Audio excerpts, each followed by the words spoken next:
You podcast listeners are smart. We say that all the time around here. Much more intelligent than your average listeners. That's why I know if you haven't already scheduled your furnace tune-up with my friends at Standard Heating and Air, you're going to do so soon. Appointments are booking up fast, so get something scheduled with Standard today. You can save $30 on a tune-up if you act fast. Keep a little walking around money in your pocket. Enjoy the show, pals of the podcast, and schedule that tune-up today at standardheating.com. The 93X Half-Assed Morning Show. 93.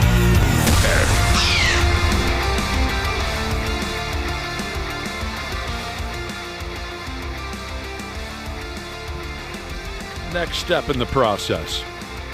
The next step is a Thursday broadcast. What a thrill it is to welcome everyone to the program today. Welcome to the 93X Half-Assed Morning Show. Hang on to something and keep an eye on your coworkers today. Today is something called National Slap Your Coworker Day. Oh, I imagine people working with Will Smith are cowering in a corner somewhere right now. Oh, he wow. has a history. Wow. I didn't even consider that. What a great memory you just brought up, Josh. Well, unfortunately, anytime the word slap comes up, that's the first thing I think of. It comes to It's mind? the Oscar slap. That was one of those moments where when it went viral on social media that night, I thought, oh, I'm so excited to go to work tomorrow and talk about this. I shut my own microphone off there on accident. What a riot that was. And what a mess it created. You know what I mean? All kinds of people had these bizarre ideas as to why it happened and this and that. Oh, man, you don't still have audio of that, do you? Oh, I'm sure I do. Jesus, that was fun. Oh, the look on Chris Rock's face. I felt so bad for Oh, him. it was unbelievable. But yeah, today is National Slap Your Coworker Day. I don't know who comes up with this stuff. Probably somebody that really wanted to slap their coworker. I've never seen workplace violence. Oh, we were just talking about workplace fights a week ago or so. Never actual violence of any sort. That surprises me with the stories you guys have told about this place. Yeah, I mean, do you count throwing something at somebody? No. I don't think it was in an attempt to hurt them. It was just a reaction. No, I mean, we've had a lot of madness in the building over the years, but luckily we've stopped short of violence, or whoever was involved, stopped short of violence. It says here that this is all just a joke, which is disappointing to learn. It says here now, Probably a good way to stay out of jail. nobody is actually encouraged to assault a coworker today. But yeah, Josh, we were just talking a couple weeks ago, a week or two ago, about fights at work. I imagine if you sneak up and surprise one of your coworkers today with an old school open hand slap across the mush, you should be ready to throw hands for real after that. Here's that clip. Will Smith just smacked the shit out of me. Oh, that's the... wife's name out your mouth. Right. Wow, dude. Yes. It was a G.I. Jane jump. Keep my wife's name out your mouth. I'm going to, okay? The sounds of a total meltdown there.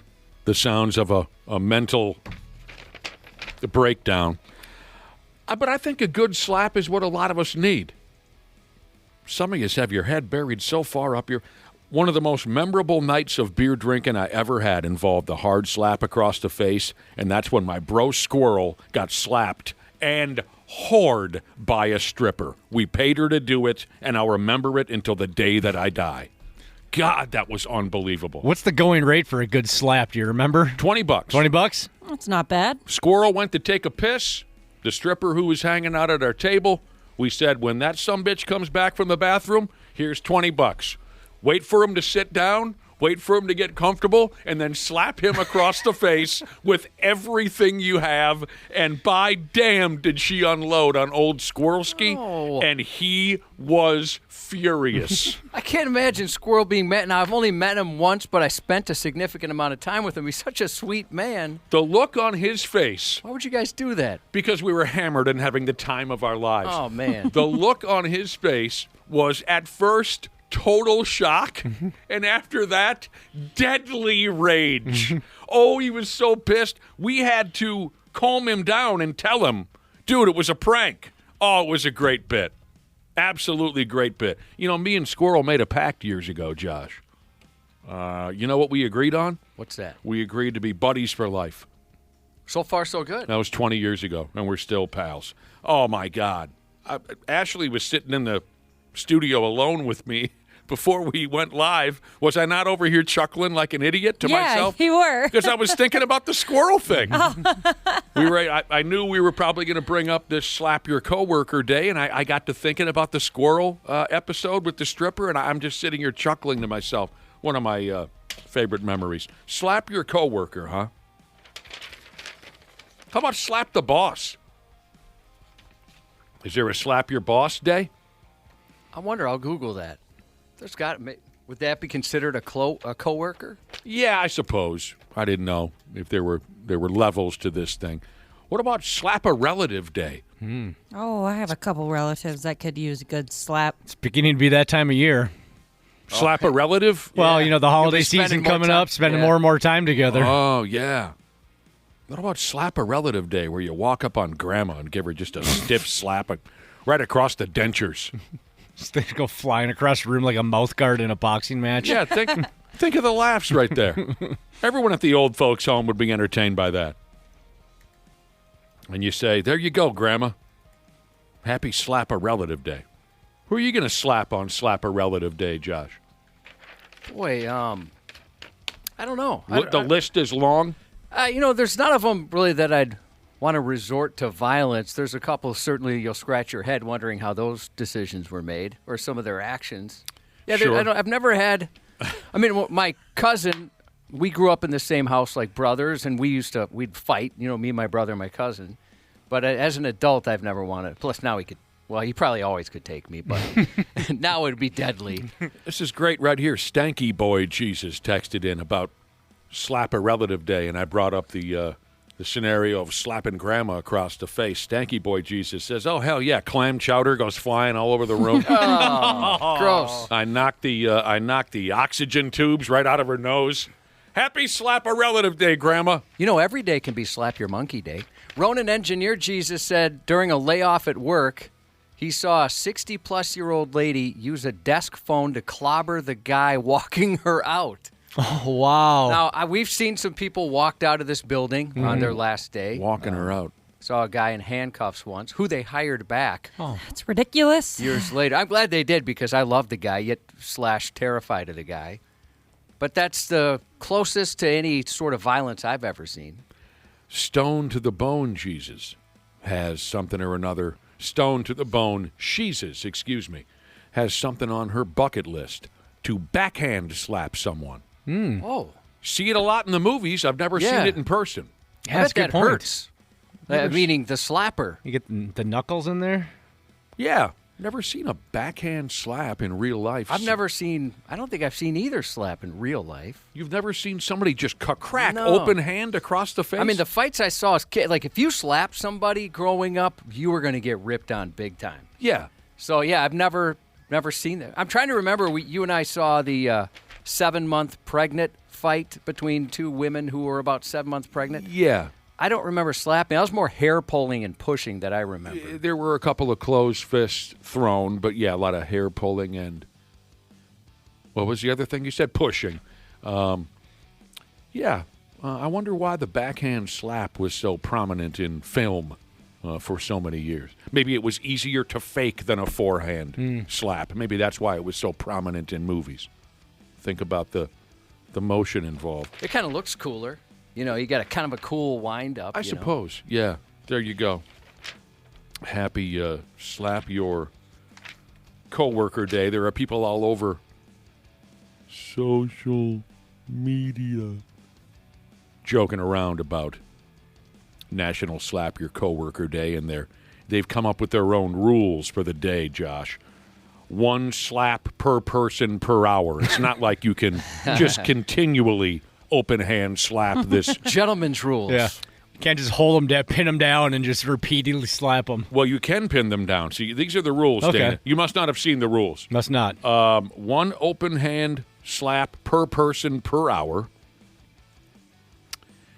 But then again, I mean, this is just, I don't think they've defined these rules yet.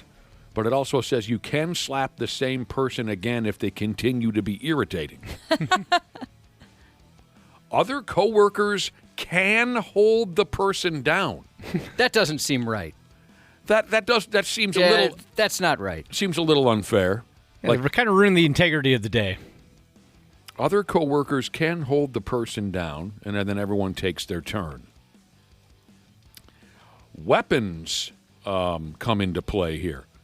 There are weapon limitations, and it sounds as if you can only use weapons that would naturally be available at your workplace. So, like, this sounds quite brutal, but if you're in an office setting, you only can use office items like a stapler or a hole punch. Yeah, a 3-hole punch could do some damage, I bet. And on National Slap Your Coworker Day, you are allowed to lie to a supervisor if the incident comes into question. Go ahead. You're allowed to lie to your... No, I never slapped him. He's got a big red handprint on his face. You're icing your hand. Yeah. It perfectly matches your wedding ring. People are telling me the backhand slap is called the pimp hand. I've certainly heard... Oh, sure. Sure. I've heard this and that about the pimp hand. Never really looked into the definition. There you go. That sounds like fun. Sounds like fun. Oh, a professional slapper? Runs from Ice Jesus says we should hire a professional slapper. Oh, like one from slap fights? You'll die. Oh, sure. Okay, sorry. Yeah, I lost it there. Sure, from the slap fights? Yeah, oh, damn. You'd be dead. Yeah, Those are like 300-pound Russian dudes. Yeah, they hit hard. They hit hard. Turkey Butt McGee works with a retired police officer who was telling him a story. The retired officer was chasing a guy on foot. The guy hid behind a tree with a branch, and when his now coworker, the former cop, got to him, the guy came out with a stick and tried to hit him. But the coworker stopped him and then open hand slapped him on the side of the face so hard it knocked the guy out. And apparently when the guy regained consciousness, he asked what happened, and the cop said, "I slapped you like a bitch." And it sounds like he did. You can knock a guy out with a slap. Yeah. Man. Yeah. Hit him hard enough. Beer brewing and drinking Jesus was horsing around at a beer party. And it sounds like he and his buddies were trading good old-fashioned Ric Flair chops. I've seen that at cake parties, too. You know, okay, well, sometimes Flair comes at you with the backhand chop right across the chest, but sometimes it's that open hand forehand chop to the chest. Well, these guys were horsing around, trading them back and forth at a beer party. 2 days later, beer brewing and drinking Jesus went to the doctor and found out that his appendix had been ruptured from this slap off that he and his bros were having. When he took his shirt off, his doctor looked at him and said, "What the hell have you been, what the hell have you gone through?" Oh, sure. And he had to tell him, well, we were just drunk, slapping the piss out of each other, Ric Flair style at a beer party. He looked like he was in a car wreck, for Christ's sake. Yeah, that stuff will leave a mark. I've heard that's miserable. I have a cousin, her appendix burst, and she was in insane pain. Yep. Is she also a big Flair fan? No, I don't think she's into wrestling at all. We were talking about, being able to use weapons at your workplace, but only that are in your workplace. This person said they work in a surgery center. They've got a lot of weapons they can slap a coworker with. God dang. Well, hang on to something. Keep an eye on your bros at work today. What the hell else is going on around here? You guys, coming up just short of 9 o'clock this morning, we've got a concert announcement. That's got a good chance to part your hair for you. Okay? That's all. That's all I'm going to say right now. Yeah, I'm super excited for this. If the announcement doesn't part your hair, the show itself most certainly will. we're very excited. Yeah, and a lot of the details around the show are pretty exciting too. So Well, I don't have a lot of the details, so I'm looking you forward. do, but maybe you're just not. You're not getting the gist of what Okay. I'm saying. A lot of the details. Did you look at the date? What day of the week it is? That's part of it for me. No, I did not. Yeah. I did not look at the day of the week. Venue, everything. Venues, just short of 9 a.m., so stay tuned for that. And maybe we'll have some tickets, too, to this big show. This kind of a setup doesn't come around very often. I keep telling myself that's all I'm going to say, and then I keep talking. But as you can tell, we're pretty pumped. You guys watch a lot of that reality television? No. I mean, I've mentioned outside of like cop shows or maybe a true crime thing, but nothing like where you're voting folks off an island or you're trying to hump an old guy. What do you watch, Ashley and Dana, as far as the reality television goes? I guess I watched like the Kardashians when it was big. I also watched Jersey Shore. Oh, sure. That was huge. That was big. Other than that, no, I've never been like a fan of The Bachelor or that kind of vibe. Well, I guess if I'm scrolling the TV though, and it just like happens to come on after a show I'm watching, sometimes I'm like, oh, wait a minute, what's happening here? Ooh, they're fighting. Yeah, I don't like that kind of stuff. I did watch Sylvester Stallone's his reality show, the first season. I watched The Osbourne, so I'm trying to think of like. So I have watched. I guess I have watched. Well, I kind mean, of couple currently. Currently. Yeah, that was just a couple years ago. Oh, but are you saying like as of today? No. what was just a couple years ago? So the Family Stallone. So and that I think that they just wrapped up a season. I stopped watching it. Ms. and Mrs. a few years ago. Sure. Currently, every once in a while when I walk into the bedroom, I'll catch 2 minutes of whatever wives show that my wife enjoys watching. Housewives of Orange County, stuff like that. Some of these gals, I think one or two of them, one of the shows, maybe they were in Utah and they were Mormons or something. Oh, I watched a couple episodes of that. That was weird. When I walk through the bedroom, I get a look, and some of these women are scorching hot. Was that something Lives of Mormon Wives? I think that sounds right. So that's Secret my limited experience with reality television is I'll just get 2 minutes of it when I walk into the bedroom because my wife enjoys that stuff. Every once in a while, I'll see a Kardashian on the television. Here's the story. There's some inside information on reality television here for you. Well, first off, tell me if you agree with this statement. It says right here, quite boldly, reality contestants, reality television personalities are some of the sleaziest people on television. Oh, definitely. Kind of seems like Yeah. that's the recipe. Oh, God. You know that thing we got coming up? Yeah. I forgot all about it. So can someone print me off that information? Sure. Appreciate it. Reality contestants are some of the sleaziest people on television. I think that's done by design by the casting directors because the sleazy people make for the best TV. Oh, definitely. Oh, Yeah. that is 100%. Yeah. They're not going to put 5, 6 well-behaved people. That's not going to draw a crowd. It says here, if you've made it onto a reality show, there's a good chance that you are not hauling around any STIs or STDs. TMZ, that's that website, right? TMZ? Correct. They follow all the entertainment and things like that. That is true. TMZ spoke to a reality television casting director, and that individual talked about what it takes to make the cast. And this casting director said, if you're living in a house, you're going to have to go through a background check, a psych test, and there's going to be STD tests. That's probably a good idea. People are going to be exploring each other sexually on the show, this casting director said. So you're going to have to go through a thorough STD test. So she says you can imagine that knocks quite a few people out of the running. Maybe that's why they don't do F-Boy Island anymore. They couldn't find enough people that were clean to get them on that island. Yeah, that's right. If you're an F-boy, you're probably carrying around something that itches. Yep. Whatever happened to F-Boy Island? It's no longer on television? They don't do that one anymore. I never got a chance to see it. I always wanted to be an F-Boy. So the next time you're watching your favorite reality show, and maybe you think to yourself, I wonder how many diseases that gross sumbitch has, the answer is probably 0. I wonder if Good for them. if there was an incident that required this. Like did Snooki bring something to the rest of New Jersey? Or Probably. maybe one of the earlier on ones where they said, "Oh no, everybody's banging on Big Brother. We better do something about this." You're probably right. Yeah. I bet I bet Ground Zero was that Brett Michaels show. Oh yeah, Rock of Love. I bet you some type of friggin' STD just crippled everyone on that show. Or Flavor Flav's Flavor of Love. Flavor Flav. Don't forget, a lady pooped on the floor in that one.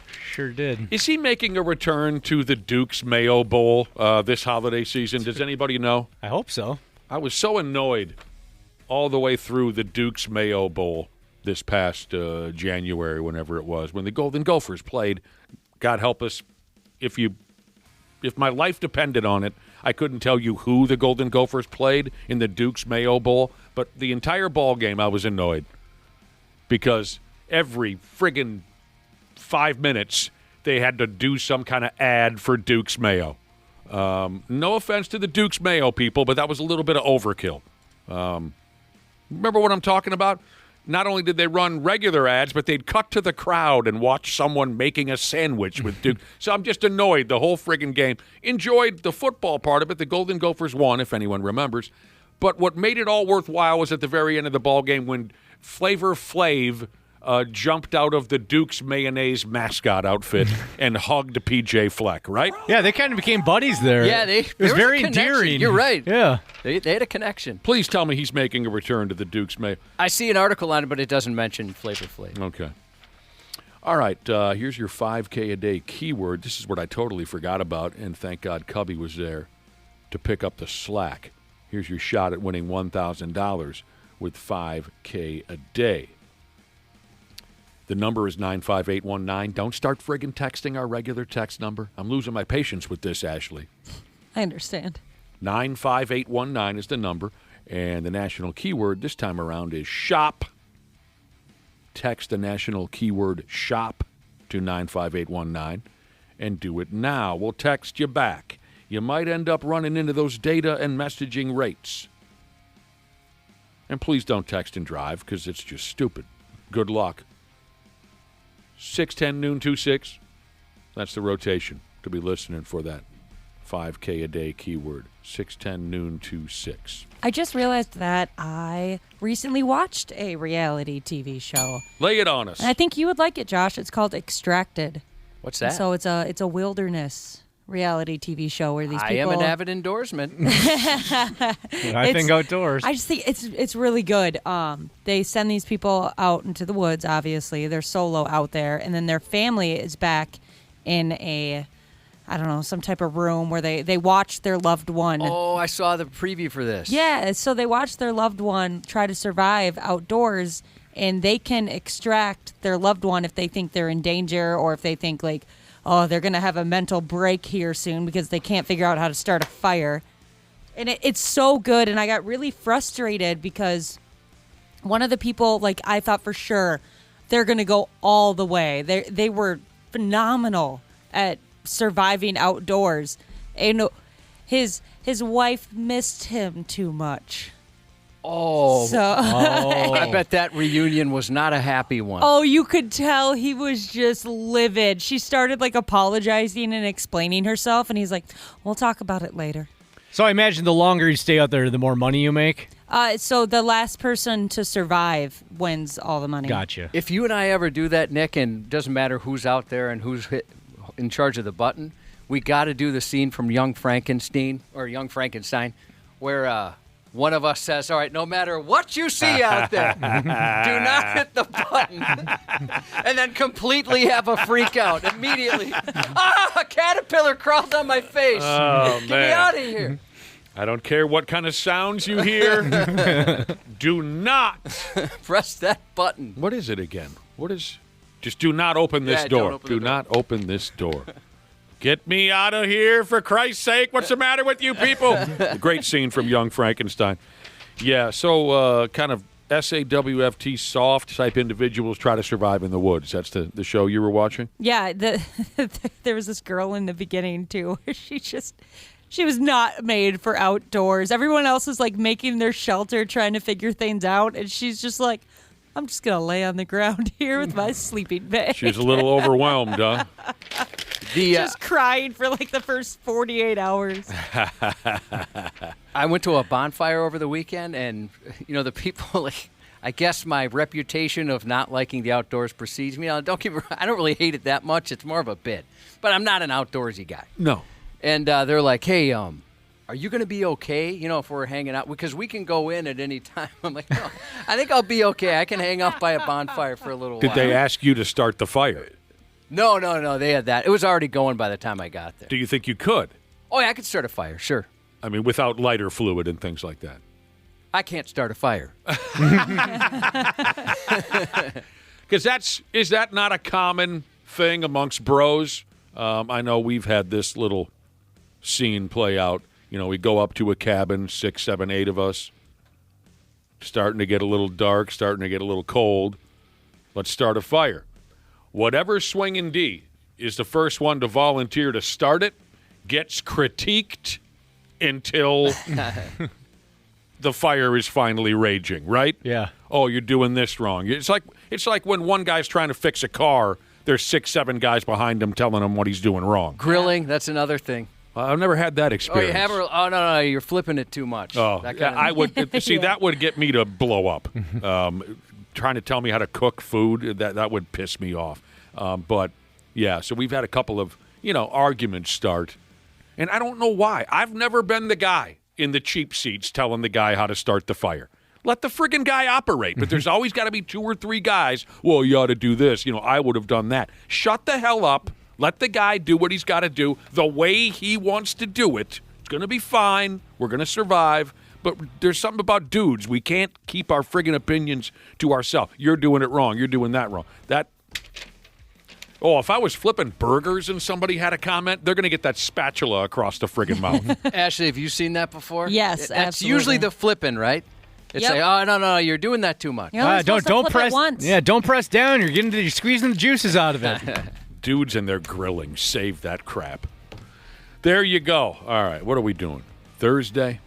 Big concert announcement if you're just tuning in, coming up right before 9. And Foo Fighters. We're premiering a brand new Foo Fighters song at 10 a.m. and then every hour after that. Dude. There's even, the boss wouldn't even tell me this, what it is, but Pablo's got something really big and really cool to announce today as well. And hopefully I'm not overselling it. That's just what I was told, so supposedly it's going to be really cool. Sounds like we've stumbled into something Big day. almost half interesting here. Yeah, I know. What's going on today? What the hell? Why are we? Today's a good day. Suddenly we're so interesting and special. We'll take a break. We'll come back with the stupid news here in a couple minutes. Half-assed Morning Show. 93X. You podcast listeners are smart. We say that all the time around here. Much more intelligent than your average listeners. That's why I know if you haven't already scheduled your furnace tune-up with my friends at Standard Heating and Air, you're going to do so soon. Appointments are booking up fast, so get something scheduled with Standard today. You can save $30 on a tune-up if you act fast. Keep a little walking around money in your pocket. Enjoy the show, pals of the podcast, and schedule that tune-up today at standardheating.com.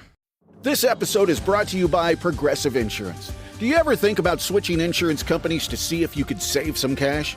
Progressive makes it easy. Just drop in some details about yourself and see if you're eligible to save money when you bundle your home and auto policies. The process only takes minutes, and it could mean hundreds more in your pocket. Visit Progressive.com after this episode to see if you could save. Progressive Casualty Insurance Company and Affiliates. Potential savings will vary. Not available in all states.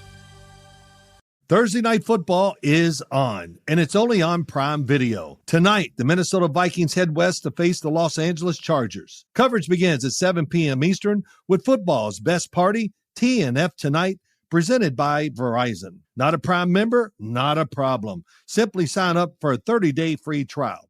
It's the Vikings and Chargers. Tonight, 7 p.m. Eastern, only on Prime Video. Restrictions apply. See Amazon.com/Amazon Prime for details. Stupid news on the Half-assed Morning Show.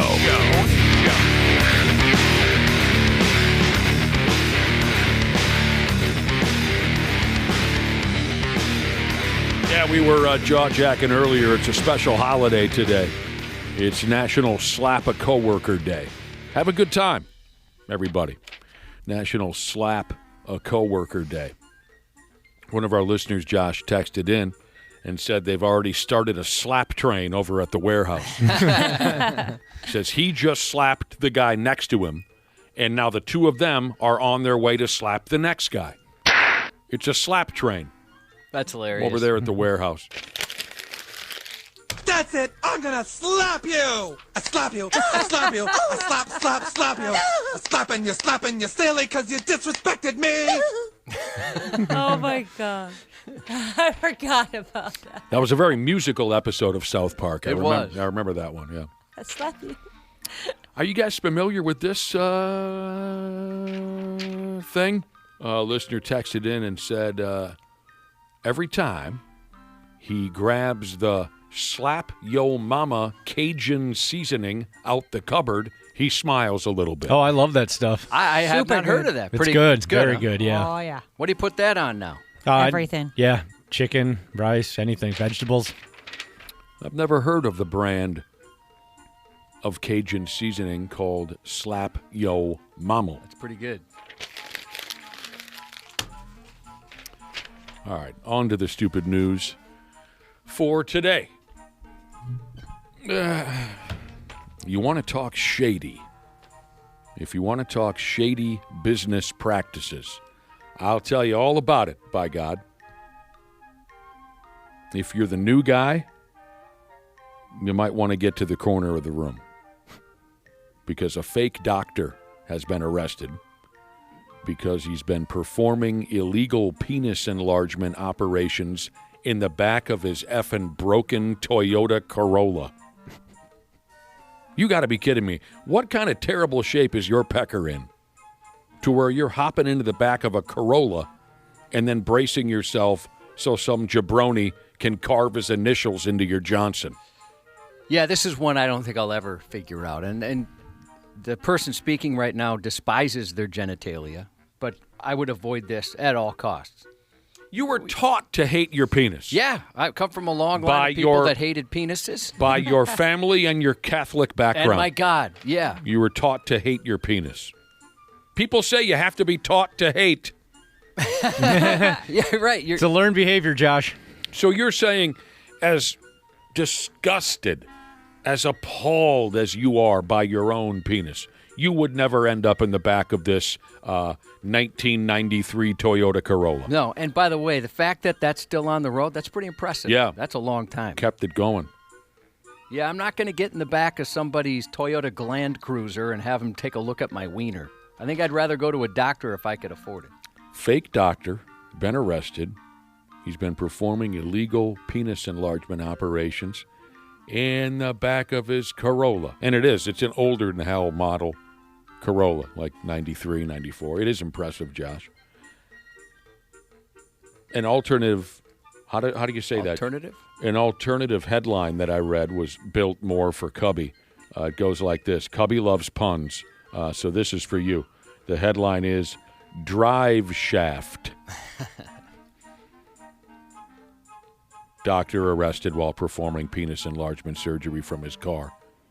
Maybe you didn't hear me, Dana, Ashley. Yeah. Drive Shaft. Okay. This unmitigated horror show was taking place in Thailand or some godforsaken place like that. The fake surgeon goes by the name of Moulin, and he's a 51-year-old man. Eventually, one of Moulin's unsatisfied pecker enlargement customers upped and told the cops about him. As far as I know, he didn't kill anybody. Well, that's good at least. Yet. Because, and I say that honestly, I say that seriously, I would guess there's one or two suckers who bled for Moulin in the back of that Corolla who are probably slowly dying as we speak from a terrible pus-filled rod infection or something like that. Because the story says he didn't, what's the word they use in the business? He didn't sterilize any of his cutting tools. Yeah, it sounds like this guy did nothing right. I mean, and there's plenty of stories about people dying from Brazilian butt lifts when they shoot great stuff or something back there. You're right about that. And these poor women, they're desperate to get a Kardashian backside, and they pass away from such a thing. Gosh, he's using the same knife he used the day before to cut up some chicken. Yeah, he shaved with it. He cut up his sandwich. He put some Slap Yo Mama Cajun spray on it or whatever. He's picking dirt from under his fingernails. Yeah, he didn't sterilize any of his tools while he was cutting Rodneys up in that Corolla day after day after day. So someone, I think, is eventually going to check out from a rod infection. Moulin, the butcher that he is, he was promoting penis enlargement, circumcision, and pearl implantation surgeries through Thai social media. The pearl implantation, I think I know what that is. They throw these little pearls underneath the skin of your penis, and it adds some ridges to that pig. Yeah, genital Ridges. beating, that's also caused. Not beating. I mean, that's just a good time. Genital beating. Beating. Right. Ridged for her pleasure. You know, you can just get warts kind of in a fun way, and it'll do the exact same thing. Yeah. When the police caught Moulin, this is great. When the police said, "Hold it right there," Moulin was in the act of stuffing those pearls under the sensitive dong skin of some miserable bastard in the back of that damn old-ass dirty Corolla. They caught him in the act of pearling a fool. Moulin admitted to the cops that he had jack squat for medical training. Go ahead, take a guess. Where did Moulin learn how to do this? YouTube. TikTok. You're both right. He had no medical training. He learned how to dissect another man's special purpose by watching videos. None of his bloody knives were properly sterilized, again, to prevent infections. He did it for the money. This was his side gig, and he did it for about a year. A year. Some guys go get a job at a bait shop, Home Depot, Walmart greeter, drive a Zamboni, like DoorDash, mall cop. mow a lawn. This was his side gig for some extra beer money. Now, he's likely going to be surrounded by ugly penises when he does 3 years in jail. Gosh, you could probably do it there too, right? Oh, yeah. It's not like he needs really nice facilities. Yeah. Also, what kind of YouTube rabbit hole did he go down to that he eventually landed on at-home dong procedures? Oh, it's in there, Dana. Yeah. Yeah. I was checking out something or another the other day about brake pads. And the next video was, I'm kidding, of course. Angry bus driver Jesus brings up a good point. I don't think there's anyone doing penis reductions in the back of a Corolla. You're right. I bet he's not doing those there. No. That's like more of a Sequoia thing. Yeah, definitely not a 1990s Corolla deal. No reductions. Yes, we get it. Thank you for your text. He was caught rod-handed.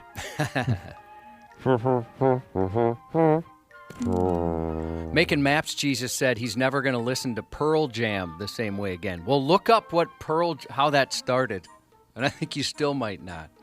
Pearl Jam, the origin of the band name? Yeah. Now, maybe I was told incorrectly, but I thought it was some sort of semen reference. Sounds right to me. Another listener has texted in, 651-989-9393. That's our Luther Bloomington Kia text line. Another listener has texted in to say this sounds like a good way. If you're in the back of a Corolla getting a penis enlargement procedure from an amateur, sounds like a good way to get pizzle rot. Oh, yeah. Which we've discussed on air with our veterinarian friend, Dr. Andrea Johnston. That was Dana's nickname for a little while. It was. Pizzle Yeah, rot. we forgot to continually call you. And Danel. You're too nice of a guy to We do still that throw Danel in once in a while, but we kind of missed the boat on pizzle rot. Pizzle rot is a problem that a dog penis. Yeah, I don't know if it's more than dogs, but she referenced dog penises. Gross. Dog penises. Yuck. All right, here's one guy who's going to pay for being a smartass. in more ways than just one, and I'll tell you all about it. The stars of the story are a Turkish couple. They were married. They were. And it's pretty interesting the way that they broke up. It says here they broke smooth up when the wife looked at the husband's cellular telephone. Uh-oh. Never a good idea. Big mistake. Mind your business. You want to break up with your significant other? Look through their cell phone today. What time is it? Is it 6:34? Look through your significant other's cell phone this morning. It'll be broken up by 9. I guarantee it. I've never once done that. I'm not super. I always figure if somebody wants me to know something, they'll tell me. I'm not super curious. Well, because I come from a family where it's outrageous. Everybody's involved in everybody's stuff. Also, you and your wife are the straightest laced characters in town. Neither one of you would find a damn thing. That's true, but I've never done it in any relationship. I've never even been tempted. Never once have I thought, I'm going to go through Well, this. neither have I, because I know how to mind my own damn business. Never once have I considered that. Maybe I should. I've dated some shady women, but I would never, ever do it because it's not my damn business. If I want to know if you're banging someone else, I'll ask you if you're banging someone else. I'm not going to punch into your phone when you go take a dump.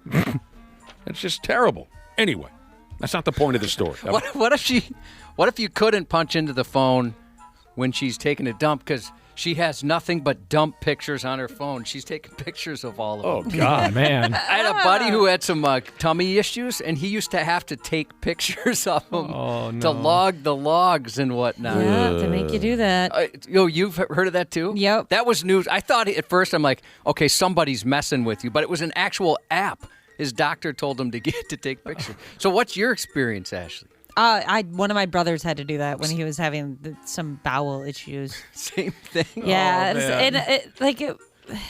it was like so casual the way he was talking about it. Trying to get the lighting and the you're a angle just right. I'm like, dude, that's not something I need to know about. Yeah, that was all news to me. Although I was told by a doctor to send a D-pic if I had a little issue with one of those hucklebucks. And so the guy's like, hey, if this happens, send me a pic. And I thought, I don't think I can do that. I'll just make an appointment. Oh, my gosh. This is kind of on topic, but I forgot I wanted to bring this up to you guys now that we're talking about penis doctors, Josh. My husband has to see a urologist, and he's distraught because he just asked for the next available appointment, and they didn't ask him, hey, is it okay? Do you prefer to see a male or a female? And he's freaking out because they gave him a woman doctor. And he's like, she's not going to look at my penis, is she? And I'm like, she 100% is. It's the urologists are all about penises. I could be wrong, but I mean, for me, I always think the female might judge you less than the guy. I don't know. Because the guy's got one and he's going to say, that's barely a penis, dude. I mean, medically, sure, but you can't really call that a penis. You worry that your doctor's going to judge your penis. Yeah, absolutely. Gonna shame you. I don't. These things don't enter my mind. I had the students involved once, and one of them cried because she missed the urologist I had at the time. I had what's called a varicocele, and so they had to repair it by surgery, and it was a fertility thing. Otherwise, usually you can just let it go, but. They're like, oh, yeah, by the way, we got a couple of students coming in, and it was 2 young girls. I'm like, oh, God, this is terrible. I was already embarrassed. I'm sweating like crazy. And she's basically face to balls, cupping everything, and the urologist is like, okay, what do you feel there? And she started to talk, and he just started berating her, saying how dumb she was. No, that's not what it was. This guy was a major jerk. Wow. And she starts crying with my testicles in her hands. And I thought, how did I end up in this situation? Absolutely a college gal had your ball. Yeah, like early 20s, late teens. And there's 2 of them in there. Must have been pretty hot. No, it was miserable. I know some people might think that's cool. It was anything but cool. And absolutely so while awful. But he'll do fine, Ashley. While the student is hanging on to your nuts. Yeah. She's crying. No guy wants she that. She started to cry because the doctor told her she was doing it all wrong. Oh, and he was mean about it. Absolutely. He was jealous is what he was. Let me get my hand in there. You worry too much, Josh, but I've told you that a million times. I've never, ever worried for a second about doctors, male, female, looking at your rod, looking at your nuts, looking up your backside. And it's not some kind of, ballsy statement. You just have to remember, they have seen some of the worst, horrible, disgusting, awful things. There's no way that your little Catholic pecker is going to get any kind of a reaction from most doctors and nurses. Well, there is a person here that is a urologist and says, we remember them all. Laughy face emoji. He's trying to mess with your mind. That's a mind F. What the hell were we talking about?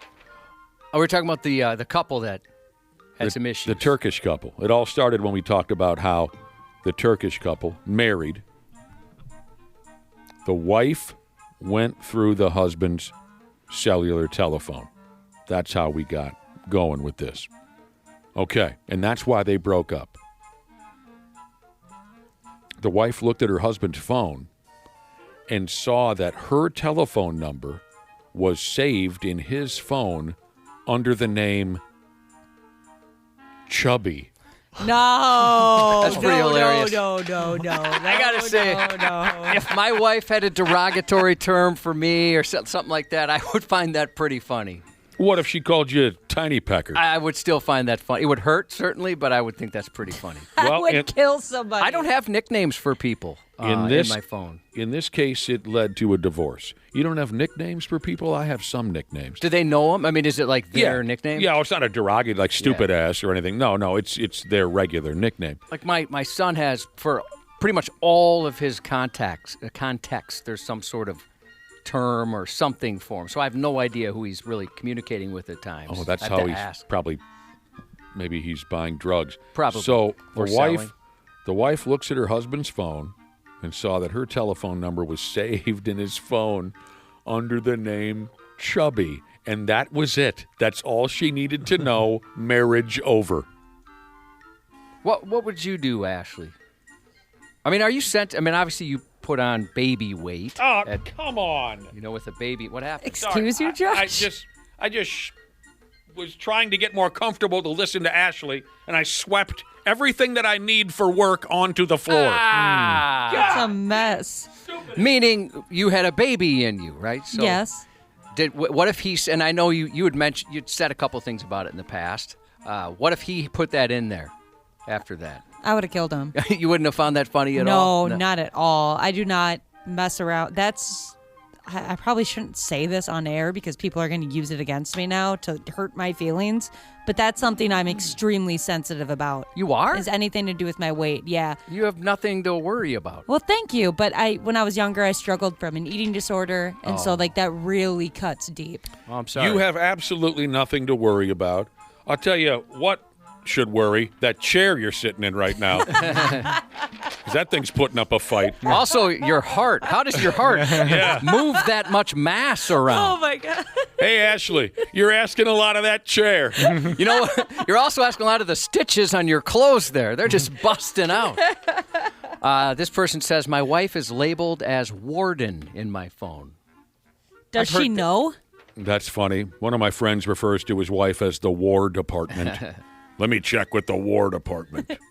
All right, let me get through this. Because we got a lot of great things we can share back and forth. Wife decides she's going to leave her husband, divorce his ass, because in his cell phone, she's listed under the name Chubby. They went off to court to settle this, whatever folks do in divorce court. And the judge ruled that the wife should be compensated for being given the title of Chubby in her husband's cell phone. So now the smart mouth husband, who probably isn't going to be offered any modeling contracts anytime soon, right? But still, he's got this derogatory nickname for his wife. I doubt that Elle magazine's going to call this guy anytime soon, or put some modern magazine in place of what I said. He has to pay his ex-wife a few extra bucks. I'm not sure how much. There's a settlement, however they do that in divorce court, but he's going to have to pay her an extra few bucks just because of that smart-ass nickname he gave her. Can you believe that? Now his chubby wife is single again. She's never going to find somebody. She's too chubby. Right. Good luck. Good luck, fatty. The dude says as they're leaving court. Oh, poor woman. That sucks. That is friggin' funny. I love the fact that that's all she had to know, and she gasses the marriage. I respect that. Yeah, she's not putting up with that kind of crap. Anybody have like a ringtone that my friend for his mother-in-law, he put the Darth Vader march on whenever she'd call. Yeah, I don't know how to do that, but that is funny. I love that. I love that story. My dad has my mom's ringtone in his phone is the dogs barking. I'm sorry, really sure. one more time? My dad's ringtone for my mother. So when his mom calls? When my mom calls my dad. That's what I meant to say. Yeah, yes. I was confusing myself there too.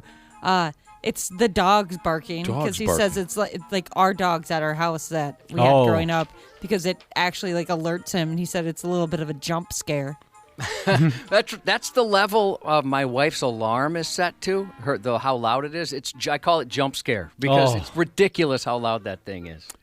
My mother-in-law, when her son calls, she has the Family Guy with Stewie when he's like, Mom, Mommy, Mom, Mom. Mommy, Mom. It's a funny bit. It's funny, but sometimes it's like, okay, can you answer the phone now? Yeah. There's some geniuses out there. I mean, this is obvious. We all know that the brother and sisterhood are hilarious geniuses. He should have just said, oh, no. What I mean is you get me aroused anytime you call. She wasn't going to buy that. Maybe she would. I don't know. So you were saying a few minutes ago, Josh, about maybe nicknames, maybe derogatory nicknames for friends, for significant others. I know a guy who gave his wife a derogatory nickname, and of course he would only use it in front of us. He made up a derogatory nickname for his wife because she wiped back to front. What was the nickname? What is that? I don't know if I should say it. Oh, okay. Dang, I want to know. I think maybe you've said this before. But I thought that was so unique that was the inspiration for his derogatory nickname for his wife. Because he referred to her as this derogatory nickname once or twice, and I had to say, well, who are you talking about? He says, oh, my wife. And I said, well, why do you call her blah, blah, blah? And he said, yeah, she's a back-to-fronter. Oh, he's out here telling people that information, too. Well, I mean, we're Come bros. on, man. That's what we bros do. We sell you ladies out every chance we get. This is funny. Somebody sent me a meme about the wife being overweight. You know, if someone calls you fat, ignore them. You're bigger than that. I love it. All right. What do we got left? You know this? Oh, no. Someone in our listening audience nicknamed their significant other Piggy Smalls. That's a funny name for a dog, maybe not a person. Okay. You folks know this song and dance. It's one of my personal favorites. A gal in South Korea was trying to kill a cockroach in her apartment, and she set the entire complex on fire. And this is a bad one. One lady was killed dead. So, stupid ass, a gal in her 20s, she pieced together a homemade flamethrower. the best kind. Cool. The aerosol can and the cigarette lighter. You guys know the old trick. Oh, yeah, we used to do that. Even when we found out how dangerous it was. Mm-hmm. Terribly dangerous. Don't do that. She put on her own personal Rammstein concert in her apartment with this homemade flamethrower to try to kill a single cockroach. She said she'd used the same blowtorch gimmick before, and it worked, but this time the flame got away from her. Next thing she knows, her apartment is afire, and next thing she knows after that, the entire building is on fire. One poor lady who lives in the building was trying to escape the fire. She upped and fell smooth out a window and died. Oh, That's horrific. it's turning a small problem into a really big problem. So now the local cops are looking to charge stupid ass for that lady's death. What could we nickname the lady that fell out the window? Dropsy. Folly Ringwald? Oh, that's not bad. We were fishing up north when I was a tiny little kid, and some big dude in our fishing party fell awkwardly all the way down a hill, and my dad called him Dropsy for the rest of the weekend. That's good. Yeah, a falling ring wall. That's What have you guys heard this before? Thank you for this text. Do you know what it's called when a guy wipes back to front? give me it. Brown bagging. That's pretty good. Pretty good. You know, I've got a horror movie at my house I just noticed yesterday. We have all the Asian beetles and box elder bugs. We have them all. I hate them, but thank you for having them all. The entire city of Egan, they all came to our house. You're going through that gimmick again, huh? Yeah, and I've never seen this before, but like a horror movie, they were all on our ceiling, and a lot of them tucked into like a baseball-size amount of Asian beetles. Yeah. Like in the corner. I've never seen that before. They're mating. Is that what they're doing? Yeah. Oh, that's hot I'm gonna stuff. throw up. Yeah. I hate those bugs. Is that really what they're doing? Or are you Yeah, messing? no. It's like That's a big orgy. It's like a swingers campground. They all just pile on top of each other and start pumping away. You're messing with They don't care. No, they don't care. They're mating. Oh, gosh. Are you serious? Yes, I'm serious. That's how they do it at the swingers campgrounds. And Well, now I'm even more mad. If Set I'm them not on getting fire. any, nobody should be getting any in my house. Friggin' horny beetles. Be a good band name. Yeah, you know what it is? They're a Beatles cover band or tribute act. But they sing only Prince songs. Or it's all reed instruments. Nothing but saxophones or maybe some trumpets or brass instruments. Horny. I'm following you. Dana, you're a genius. You don't hear that enough. Thank you. All right, the big internet outage from this past Monday. I heard this and that about the big internet outage. Josh, you made it through, huh?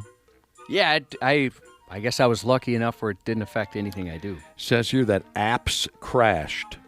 Apps were crashing from one end of town all the way to the other. Smart homes became dumb homes, they say. Smart homes, where everything's automated?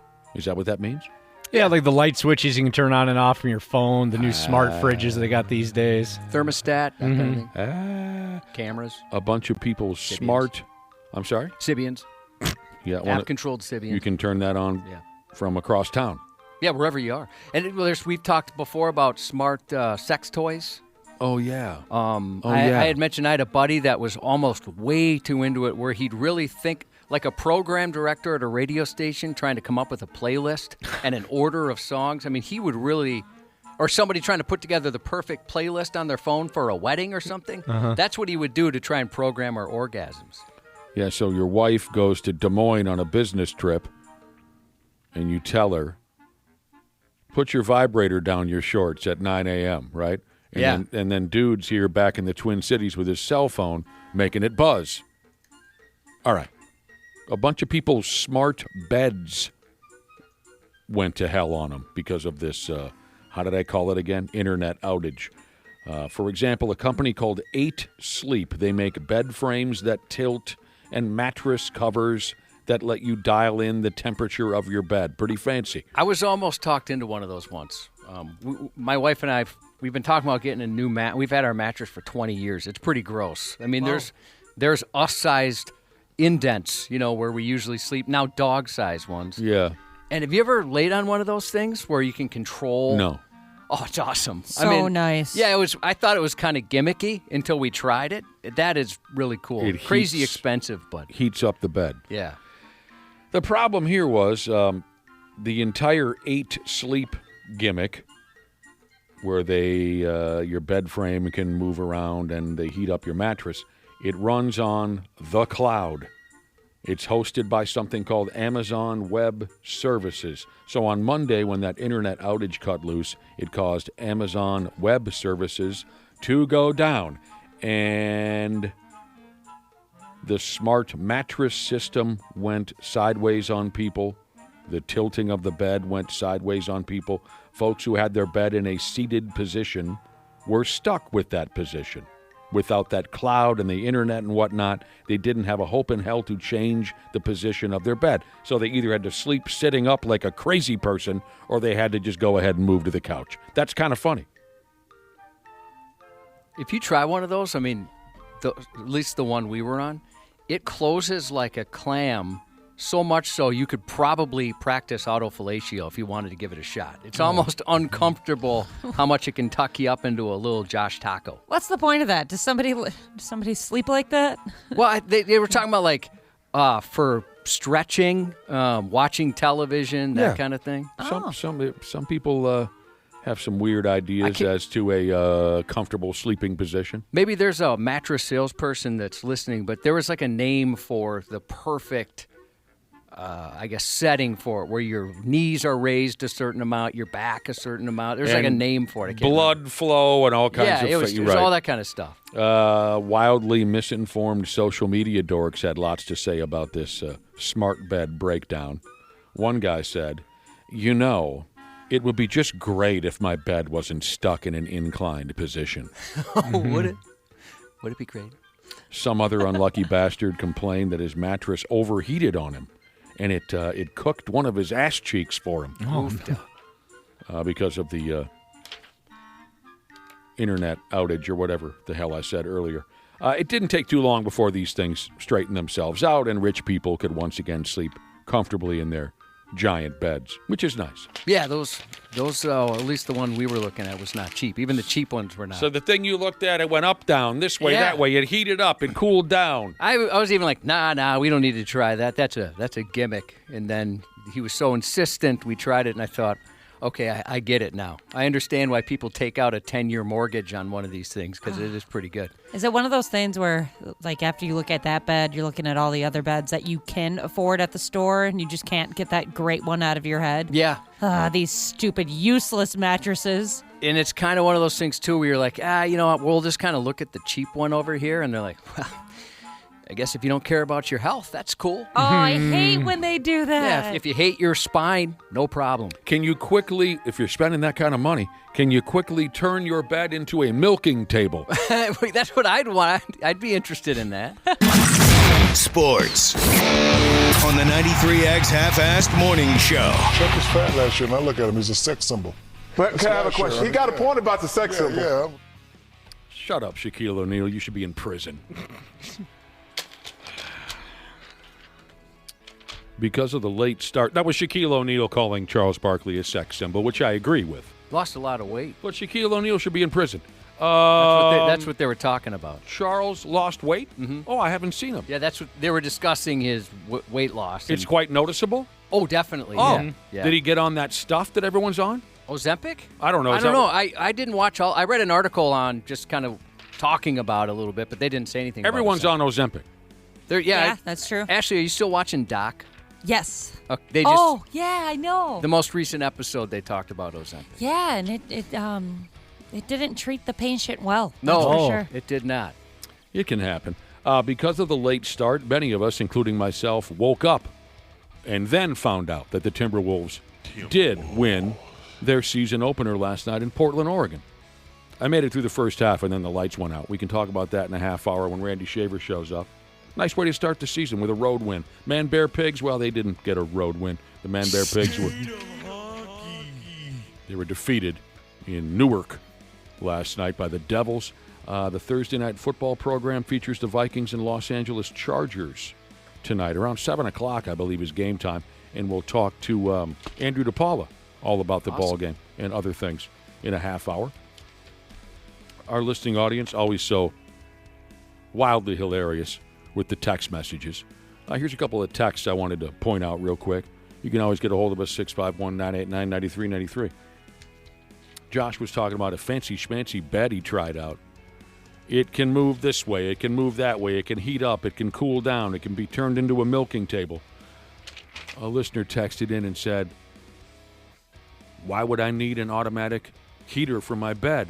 That's what the puppies and kitties are for. Oh, dude. Get in here, puppies and kitties. It's not time to get up yet. Yay, he says. I have to turn our furnace down when the dogs are in the bed. They kick out so much heat. Yay. Yay. We were also talking about nicknames. This is pretty brutal. I know, Nick, your dad and his friends were kind of brutal with some of these nicknames. We have some of those going around, yes. This person said, when I was a kid, I had an asthma attack during a race. So then his dad and his buddies used to call him Weezer throughout his childhood. Oh, Hey, Weezer, get over here. could have died, but Oh, yeah. No I kidding. mean, just I almost collapsed a lung, but thanks, Dad. those are some of my favorite nicknames over the years. Just heartless. Completely heartless and cruel about it. And the sumbitch's got to wear it his whole life, you know. He answers to it after a while. He can't help it. Everyone calls him, you know, numbnuts or whatever. Sorry, that's who you are for the rest of your... One more text message. We mentioned earlier that it is National Slap Your Coworker Day. And some of our listeners are going along with it. They are. They're slapping their coworkers sideways. This was a very unique way to go about it. A listener said he walked into the bathroom this morning at work, and one of his coworkers was in the stall taking a deuce. And he walked into the stall, and the coworker said, "What the hell are you doing in here?" And our listener said, "You know what day it is?" And the guy said, "What?" And he slapped the sumbitch across the face while he's sitting on the toilet. no way. Such a vulnerable place to be slapped. Yeah, it's incredible. Incredible. Yeah, you probably can't get up right away No. to retaliate. No, you're pushing up. Josh's News is coming up next. Half-assed morning show.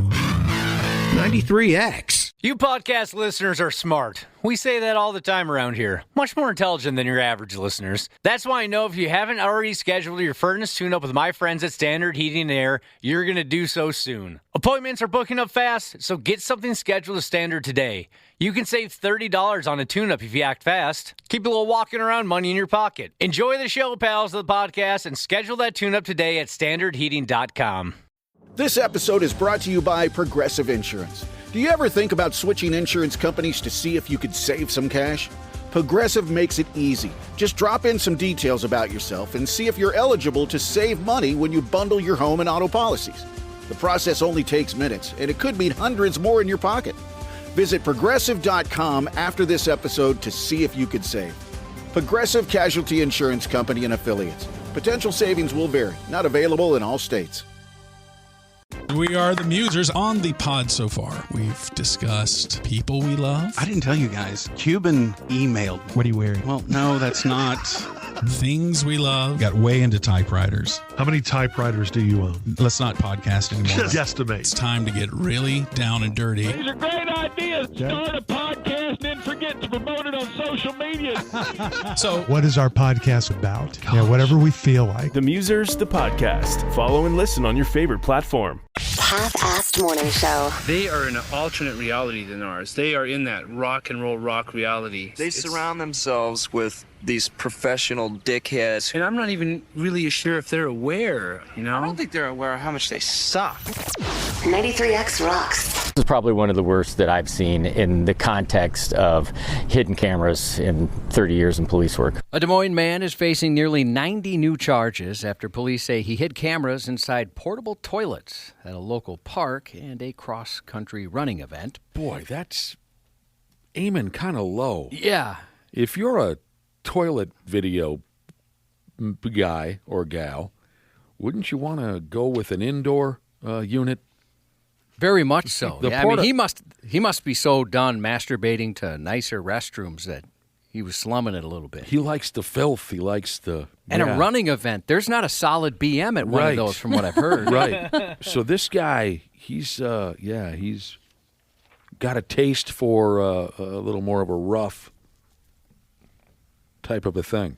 32-year-old Tyler Pavlik was arrested last week in connection with a hidden camera discovered in a porta potty. Yeah. The device had been placed inside the bowl, angled in such a way it captured the feces and faces of people entering, as well as recording their poopies and their peepees. Investigators say dozens of victims were unknowingly recorded while using that porta potty. We're trying to make sure that people understand that, unfortunately, this is the world we live in. This isn't the first time this happened. It'll probably happen again. He's also in deep doo-doo for a similar incident involving another hidden camera found at a September 23rd outdoor event. A preliminary hearing is scheduled for Monday. Josh, kudos to you for making such a disturbing and gross story sound so fun and whimsical there for a second. We like to have a good time around here. Move over, Willy Wonka. There's a new sugar factory in town, and it starts with the fudge factories of English folks. United Utilities in the UK revealed it's extracting glucose straight from the nation's number twos, specifically from TP and the Loos. Britain is officially brewing biofuel from butt wipe. The Dutch-developed process politely kidnaps flush tissue, squishes it into neat little cellulose pancakes, marinates it in enzymes and chemicals, then slow cooks it for 48 hours until it dissolves into sweet, sweet glucose. With more than 200,000 residents feeding the system daily, the United Utilities assures there's no shortage of supply. The sewage sugar won't be ending up in Brit's morning tea, however. Officials assured the public it's strictly for industrial use, powering detergents and bioplastics, not digestive tracts. Mm-hmm. Sure. You think it's going to be used in sweeteners? Yep. Huh. That's truly amazing. That's nasty. Meanwhile, research from Bond University, Australia's Bond University, has taken a close look at another aspect of our bathroom habits, public toilet seats. And the verdict is we may have been hovering in vain. Their findings might be a relief to many. Sitting on public toilet seats is generally low risk for people. They said researchers say sitting down is statistically safer than touching anything else in the can. Door handles, faucet knobs, flush levers, all apparently filthier than the toilet itself. And they're the surfaces touched the most with unwashed hands. Do we all know somebody who is adverse to a public toilet seat? Yes. Yeah, I do too. I've mentioned before, my wife will not go in a porta potty, no matter the emergency. She's one of those. She absolutely refuses. I've tried many, many times to talk her through it. I've even used one where I said, hey, this is brand new, basically.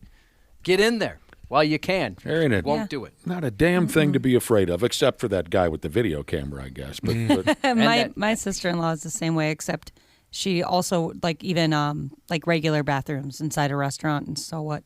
Any public bathroom. Yep. Yeah, that's what we're talking about. Yeah, that just home bowl. That fascinates me. It does. Me too. Is she a germaphobe in other ways, or is it because my wife is not? No, just not the at all. potties. It's just the bathrooms. I can't comprehend that because I'll go anywhere. I don't care. Ashley, you watched the show Boots on Netflix, right? Yes. About that kid who the first 10 days of basic training was too afraid to use the bathroom. I think he went 25 days or something crazy. Yeah. I can't remember what it was. But then he eventually used the restroom, and everybody was very proud of what he produced. Some dude went 25 days without taking a deuce? I think it was something crazy that could kill you.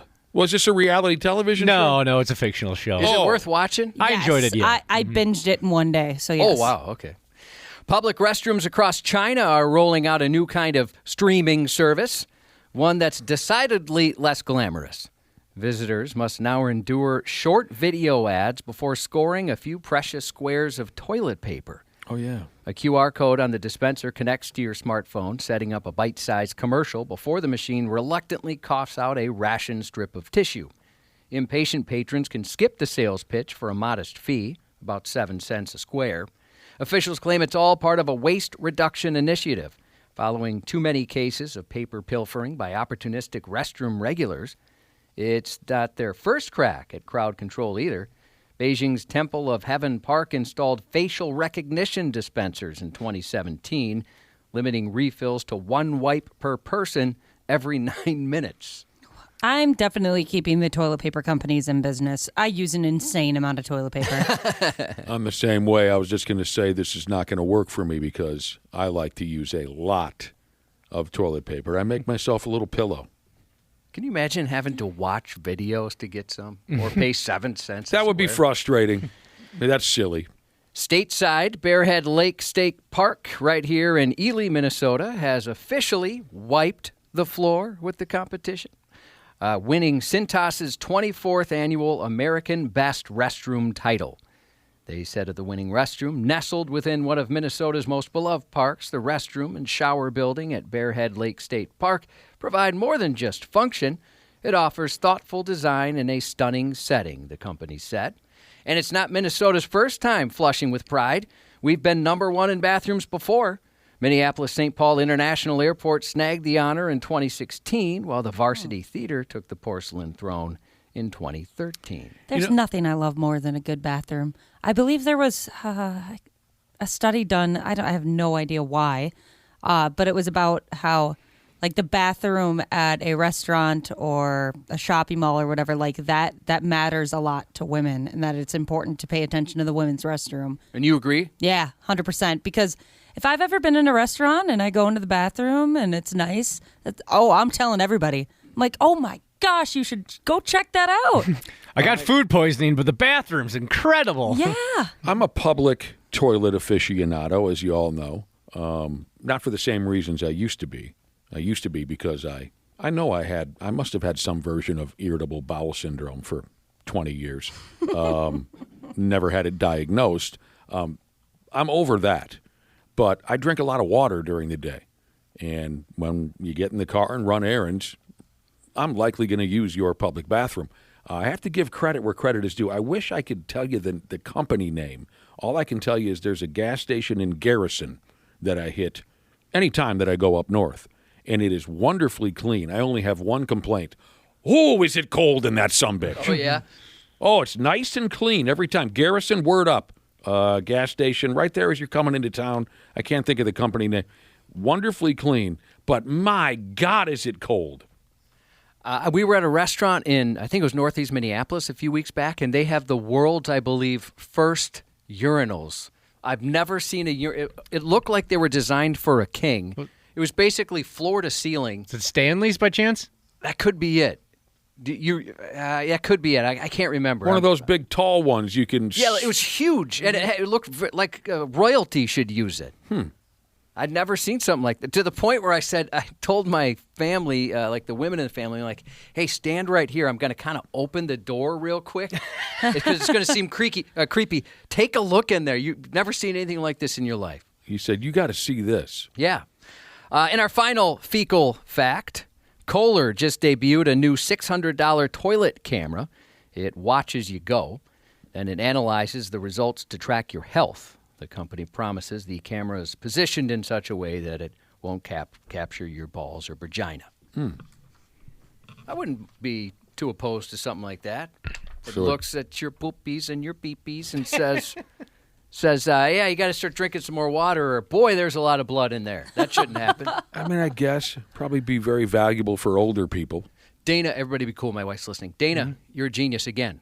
I said it twice today. Stanley's, that's the name Stanley's of the place. yeah, they got cool urinals. Yeah, so you know what I'm talking about. Yeah, absolutely. Have you ever seen something like that? Only in Stanley's. Okay, yeah, my wife just texted and said that's what it was. A man's been charged after a wild early morning chase, which began with a stolen car and then ended in the Mississippi. According to court documents, it started Saturday when police began searching for a stolen sedan. A deputy said the 24-year-old suspect was wanted in connection with an earlier assault involving his girlfriend, the owner of the car. And while the deputy was speaking with her, the man suddenly took off in her vehicle. The chase reached speeds about 100 miles an hour. The suspect crossed into Wisconsin, finally stopping near the bank of the Mississippi. From there, he jumped out and ran. He leapt into the cold river, swimming until he reached a barge, where he climbed aboard. It's like out of a movie. Really? How the hell did he get himself up on a damn barge? I don't know. Police soon caught up and took him into custody. Later, his girlfriend told officers she found a glass pipe in his car. Oh. Her car, I guess, that he was driving. That's how he got up on that barge. He was on crack rocks. He just jumped. She said that was used to smoke meth. Methamphetamines will get you up on a barge. Yeah, I think that's exactly what happened there. Let's see, we got a Skippy. I was going to say, this guy's upper body must be incredible, but it was the meth rocks.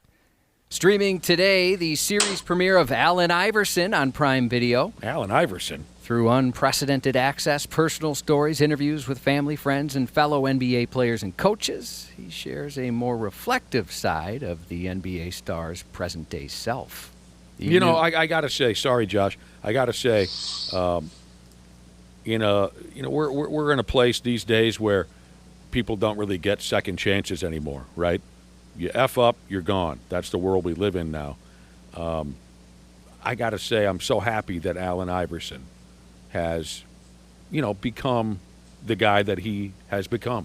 Because when he was young, I thought he was such a dick. He just disgusted me when he was young. And now he truly comes off like one of the most humble, nice caring people you could find. I totally agree. You remember his mom was kind of annoying. Oh, too. God, She just help completely us. enabled his behavior. Yeah, his mother did not help the situation. No. He seemed very, very, very arrogant. I'm so happy for the guy. I really am. I agree with you. I watched something on him not too long ago. I can't remember exactly what it was. He was a part of something, and it changed my opinion of him completely. So I'm with you. The new 3-part docuseries is produced by Shaquille O'Neal and Steph Curry. And the Vikings head to L.A. to take on the Chargers for Thursday night football. Ryan Reynolds, 49 today. Metallica bassist Robert Trujillo turns 61. Weird Al Yankovic, 66. Yeah, he's still just a kid. He's got so many years to go. Yeah, that guy, man. I love you, Weird Al. Me too. On behalf of everyone here at 93X, we want to take a moment and send our very best to a young woman named Addie, as well as her family this morning. She's having some surgery today, so we want her to know we're all pulling for her, and we wish you a speedy recovery. You got this. Happy birthday to Running from Ice Jesus from Blackbeard Jesus. That friggin' guy, Running from Ice Jesus. He's a character. Yeah, he is. I love the name. Is Blackbeard Jesus the Jesus that joined us in Wisconsin? No, that's Wonder Bread Jesus. Wonder Bread Jesus. Okay, gotcha. And that's 93X News. Randy Shaver. On the Half-Assed Morning Show. Edwards working on Grant. Fires. Money! Edwards. Pull up Jay. Got it! Cold-blooded. Unity. Randy Shaver. Randy Shaver. Morning, good morning. Randall Shaver. How you doing, Randy? I'm good. It's good I was to up hear late. from you. Yeah, I was up late you watching stay the up for Wolves the whole, last night. Give me a minute on the Wolves. We're going to get back to it. Cold-blooded. I love the call by Michael Grady. Yeah. Nice. Love hearing Michael Grady last night. It was great. He and Jim Peterson are the best in the business. Yes, sir. What we were going to do right from the get-go here before we get into the Timberwolves, and then eventually we'll talk to Andrew DePaola here in about a half hour. What we were going to do originally is get a Purple Pick'em Peckerhead on the phone. We were having trouble. We got him on the phone now? We got him on the phone. All right, the Purple Pick'em. After you call him a name. Yeah, great. The Purple Pick'em Challenge for all you Peckerheads, not just this guy, is brought to you by Xfinity, your home field advantage. Get all your football all in one place. Purple Pick'em is also brought to you by Dickey's Barbecue Pit in Eagan. Here's how it goes, by God. Listen to 93X every week this football season. Listen weekdays for the contest keyword during the 9 a.m. and 3 p.m. hours. When you hear it, you text it into 651-989-9393 for your chance to win a $25 gift card from Dickey's Barbecue Pit in Eagan, and you're automatically qualified for a drawing. That's right, a Purple Pick'em drawing. Each week we draw one qualifying listener to predict the halftime score and the final score of this week's Minnesota game. If the contestant correctly predicts either the halftime score or the final, they win a grand. If the contestant correctly predicts both the halftime and the final score, they'll win $100 grand and a trip to that big stinking ball game at the end of the year. So we had a little trouble getting them on the telephone, but it sounds like it's working out now. We've drawn a name for this go-round. Let's jaw jack real quick with Jesse from Minneapolis. Are you there, Jesse? Yes, I am. What's up, Peckerhead? Not much. Just waking up. The first couple times we called you, you were sound asleep, huh? Well, yeah, my cat decided he was just going to knock over my cup of coffee this morning, so I've been just trying to clean that up and get through to you guys. Please watch your language live on the radio, Jesse. That's fine. Hopefully you're thinking clearly. What do you do for a living, bruh? I work over at a fish gourmet place where I pack orders for like retail stores and restaurants. Oh, you're packing up food orders and whatnot. Yes, sir. Fish? Yes. All day, every day, fish? Every day. When you go home, if someone makes fish for dinner, do you say no thanks? I just got done with this. It's like my buddy used to deliver pizza for a living. If you put a slice of pizza under his nose for about a year after that, he wanted to vomit. You know what I'm talking about? All day, every day. Do you love football? Were you a football player growing up?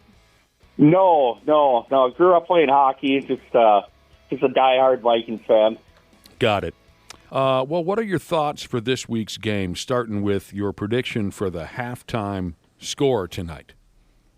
I got the halftime score for the Chargers 13, the Vikings 10. Okay. And what will the score look like at the ass end of the ball game? We're looking at Chargers 24, Vikings 20. All right. We appreciate you getting involved in the Purple Pick'em Challenge. I don't know if we've ever met in person, but I imagine when the time comes, we might smell you coming. Yeah, you'll definitely know I'm in the area. Thanks, Jesse. Appreciate it, boss. Thank you. Take care, bruh. You too. We'll keep an eye on those predictions, or Purple Pick'em predictions from Jesse. All right, now we can get into the Timberwolves. About 20 minutes or so, we're going to get Andrew DePaola on the line, so we're going to try to squeeze in all this other stuff, Randy Shea. On game day, Andrew DePaola? Yeah, that's pretty good. He's going to make an exception. We got him on game day. He's pretty pissed about it. Yeah. But he agreed to come on the radio. That's great. You made it through the entire Timberwolves game. I did. I had to shut it down at halftime. Yep. I woke up to find out that the Timberwolves did win their season opener last night in Oregon. Yep.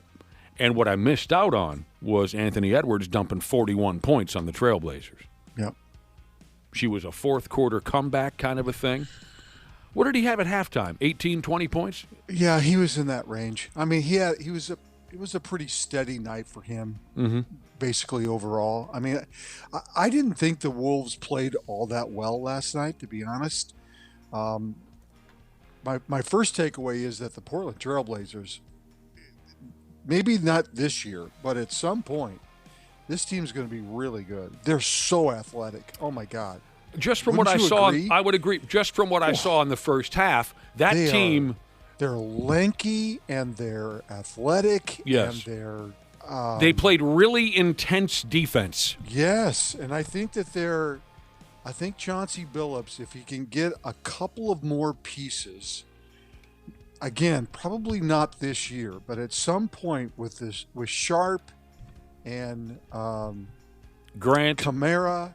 Well, Grant came off the bench last night, which I thought, I mean, that's a luxury to have a guy like that. Advia. Yeah, Avia is really good. First of all, Grant's finally healthy. I mean, the guy's hurt all the time, but he had a great game last night off the bench. Played really well.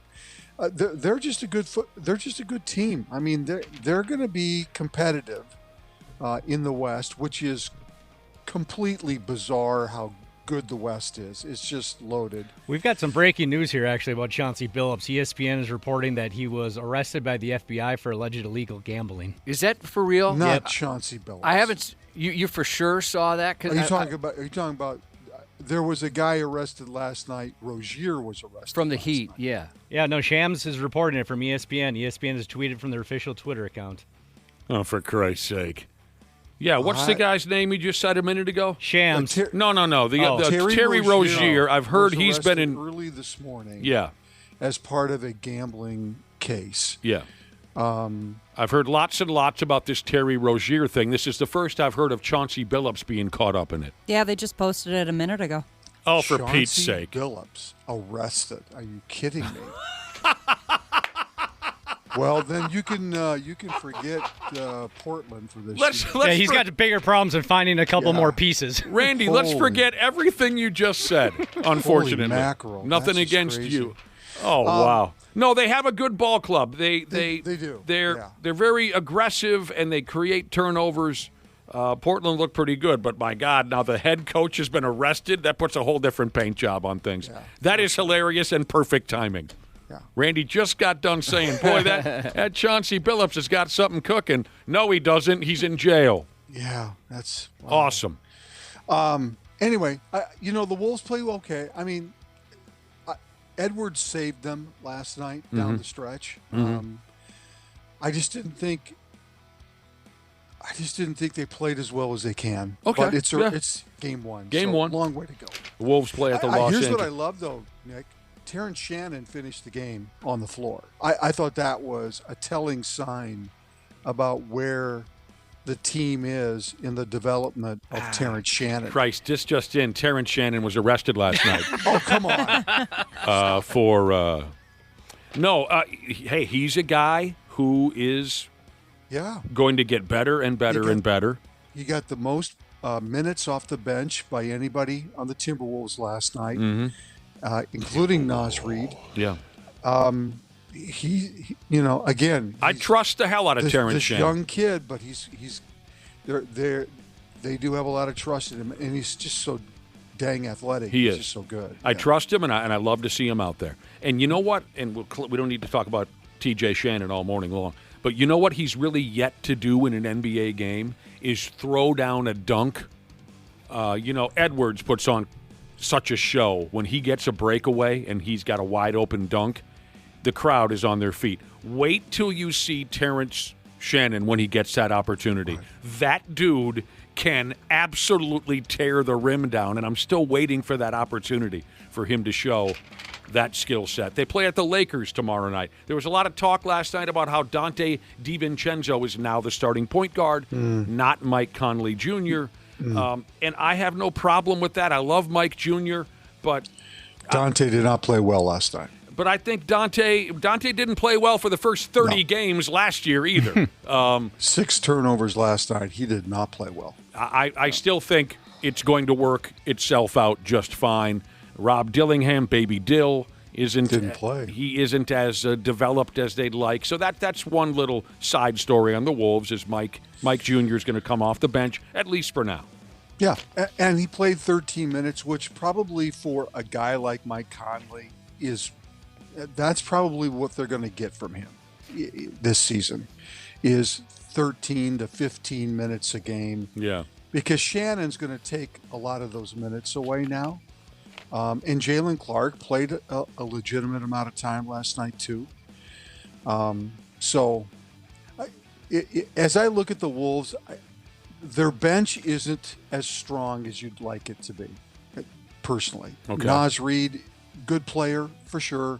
Shannon, good player, but when you start playing against some of these other teams in the West, if you get an injury somewhere along the way in that starting 5, I think the Wolves are going to be short some talent, I think. We'll see. Josh, when you were watching the game in bed last night with your wife, when Mike Jr. got on the court, did you notice the blankets were moving around a little bit on your wife's side of the bed? That is an aphrodisiac for sure. Unbelievable. So people are saying this Chauncey Billup arrest was due to a poker game, not NBA betting? That's what I'm trying to see. I've read a few articles on it, and they don't say any specifics yet. I don't see anything. We'll find out later. Obviously, we got to be careful. So I haven't seen anything official yet. What about that? Is absolutely hilarious. Imagine if it was Chris Finch, and we just learned that this morning. The head coach of our basketball team was arrested.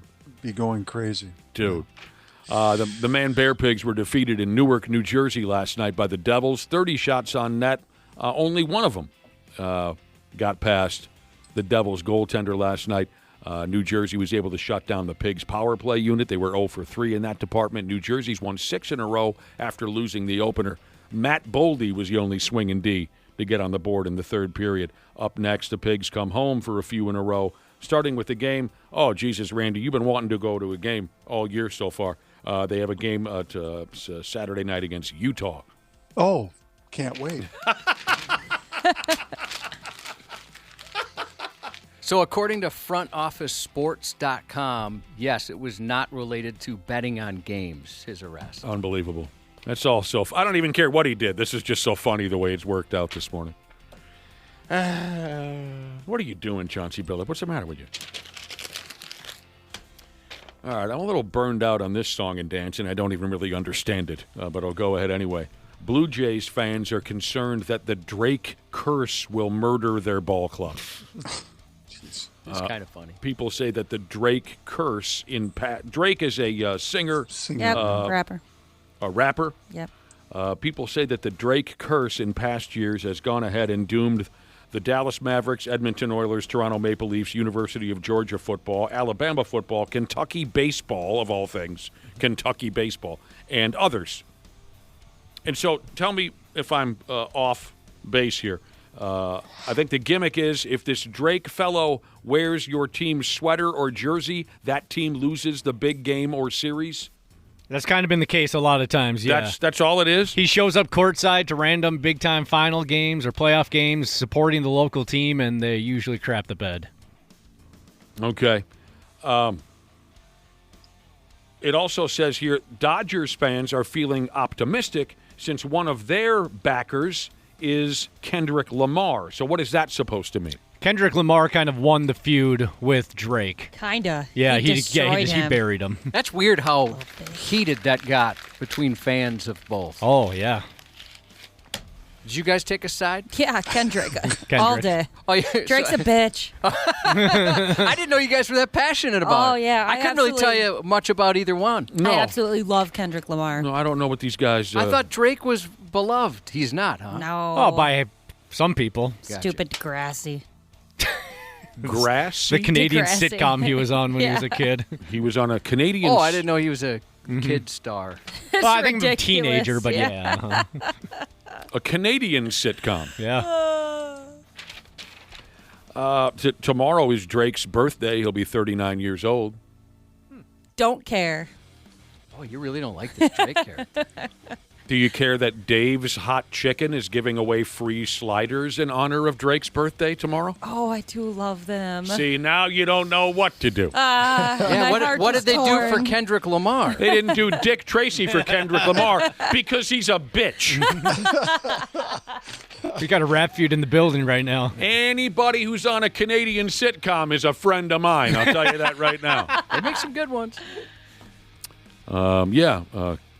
Randy Shaver, if you swing by Dave's Hot Chicken tomorrow from 11 a.m. to 9 p.m., they'll give you a free slider or something if you mention Drake's birthday. I don't know. Go ahead. You go over there and tell us how it plays itself out. Drake is one of several high-profile supporters of Dave's Hot Chicken. Do you want to know the other big-timers who support Dave's Hot Chicken? Of course. Usher. Usher, baby. Maria Shriver. Isn't that Arnold Schwarzenegger's wife? Yes. Who is that? What? Well, she's got to be in her 70s. Yes. What's someone that age doing eating spicy chicken? Is she crazy or something? Usher and Maria Shriver. That's the end of the list. They grab a couple names out of the hat. Yeah. I've been there before. I think it's delicious, the Dave's Hot Chicken setup. Other big stars. Oh, no, that's not the end of the list, Randy. Other big stars who support Super Dave's Chicken. What did I call it a minute? Dave's Hot Chicken. Dave's Hot Chicken. Samuel L. Jackson. Samuel L. Jackson. He was on the list. First off, are there people who do not support Dave's Hot Chicken? Why is there a list of people who support Dave's Hot Chicken? These are ones that have publicly said how much they like it. Okay, right? okay. And there's probably an advertising tie-in somewhere. But So there isn't a fight going on. There's No. Okay, there's not like an anti-Dave's Hot Chicken group and a pro-Dave's Hot Chicken. just like, people have professed their love for a certain place. Randy Shaver, Samuel L. Jackson also loves Super Dave's Chicken, and so does my former karaoke partner, Michael Strahan. You know what song we sang together, Josh, Michael Strahan and I? And this was live karaoke with a live band. You want to know what song? And Michael picked it himself. He and I drank all night together once in Mississippi. Using Michael's words that evening, he said, "I'll sing Twist and Shout." Because he's got that gap in his teeth like I do, but he's got a little bit of a lisp. Did he sing it? We sang it. He and I both live karaoke at a bar in Mississippi. When he sings, does he have the lisp? I don't remember. But that's how he and I bonded. We were at this party together, and we both had the same two front teeth. And so we started a conversation about being gap-toothed. That's so romantic. Yeah, and that's how we ended up at a bar in Mississippi singing Twist and Shout. Randy, you'll get a kick out of this. Just as big of a kick as you obviously got out of all that Dave's Hot Chicken conversation. Do you remember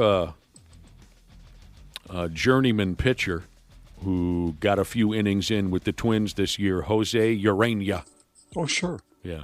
Veteran guy. He's been around. After the trade Nami, they even allowed Jose Urena to pitch for the Twins a little bit this season. This is cute. Isn't this nice, Josh? Because he spent an hour or two this season with both the Dodgers and the Blue Jays, he's going to get a World Series ring regardless. Oh, my gosh. Isn't that awesome? That is awesome. What's the minimum amount you have to play in order to be eligible for I wish I knew. But yeah, that's a thing.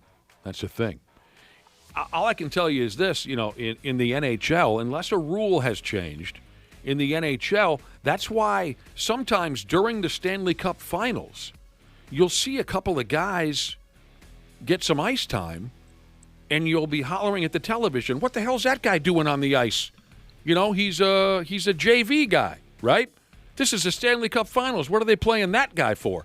Well, they'll put these guys in just for a shift or two, so if they win the cup, the sumbitch's name will go on the cup. Similar to that. I remember in the 91 Cup Finals, I was hollering at the television, hollering at Bob Gainey, saying, what the hell is Perry Berezan and Doug Smale doing on the ice? Well, it was so if they won the cup, they can get their name in there. Kind of seems like a pro sports version of a participation trophy. I can't argue with that. Mm-hmm.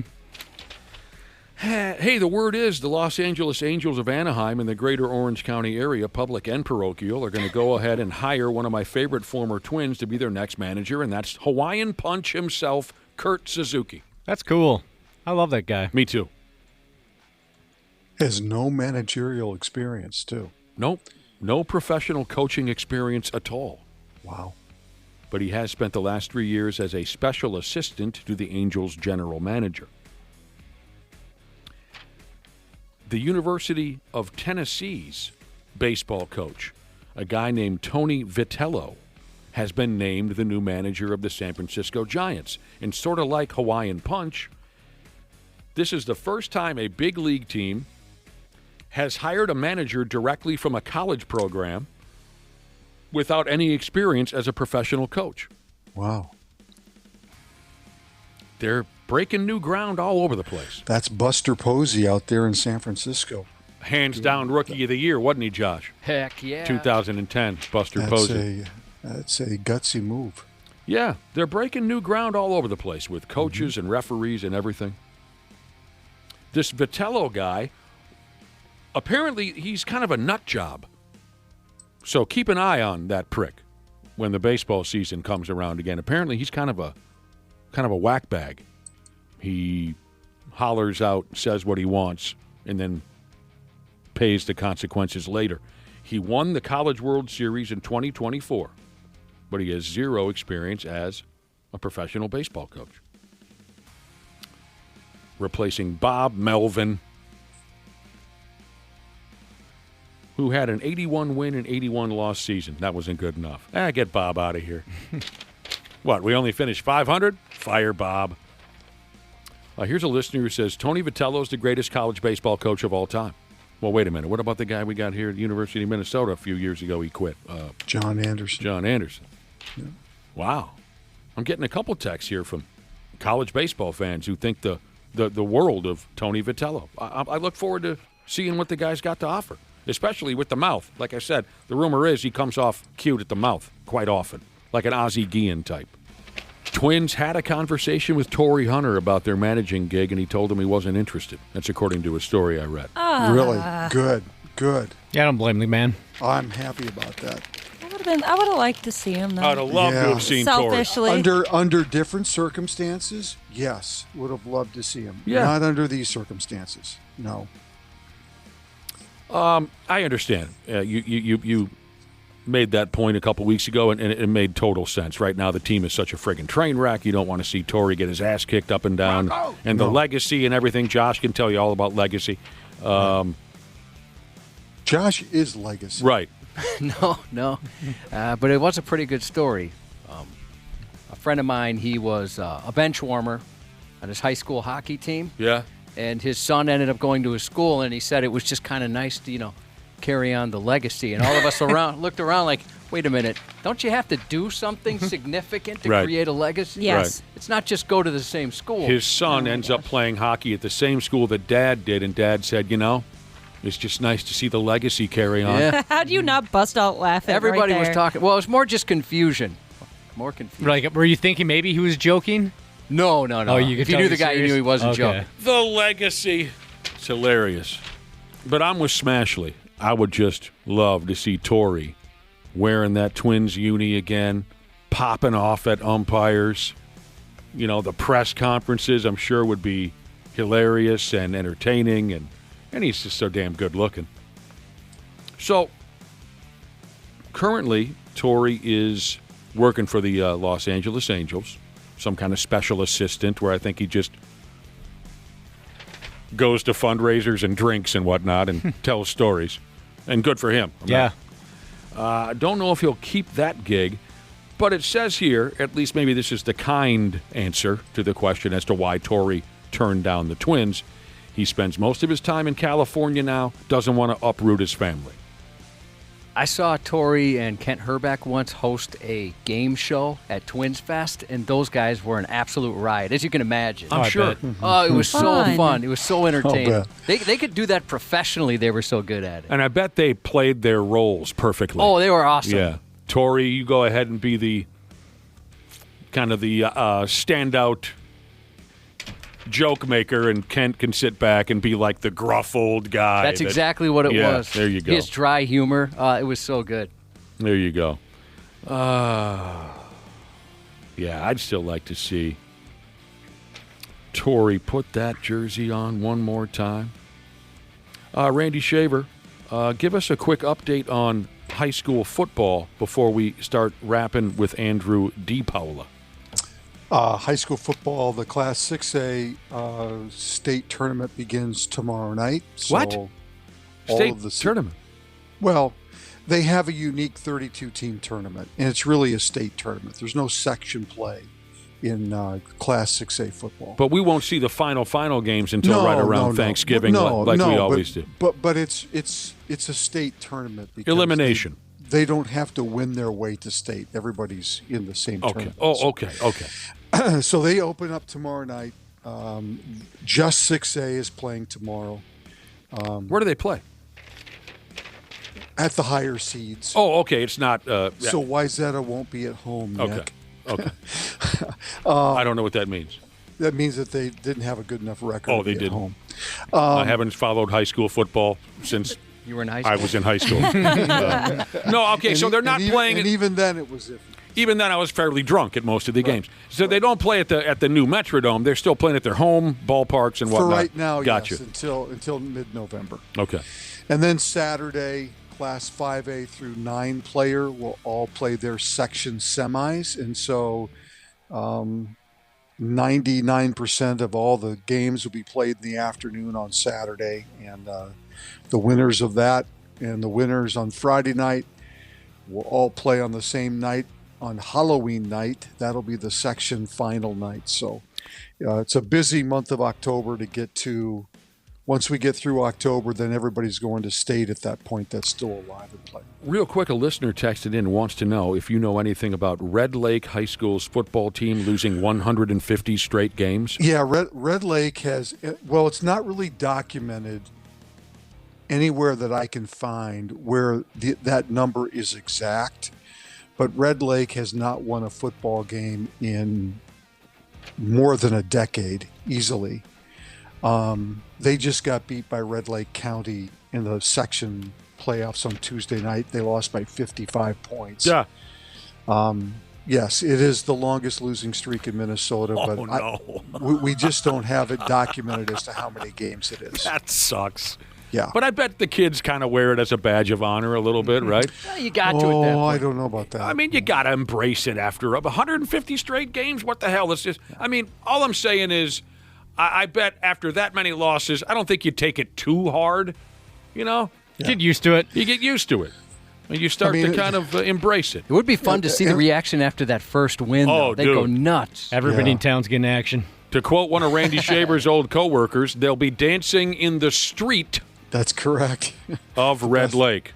That's the greatest line ever. On the opposite side of that, Minneota High School has won 41 consecutive football games, starting their playoffs on Saturday. Dana would like to see that come to an end as quickly as possible. That's what he said. What is it, 6 o'clock in the morning in California? Yeah. Andrew DePaola, thanks for calling so early, my man. Good morning, guys. Morning. 6 o'clock out there. What are you doing? Thank you. I'm still in Minnesota time, you know?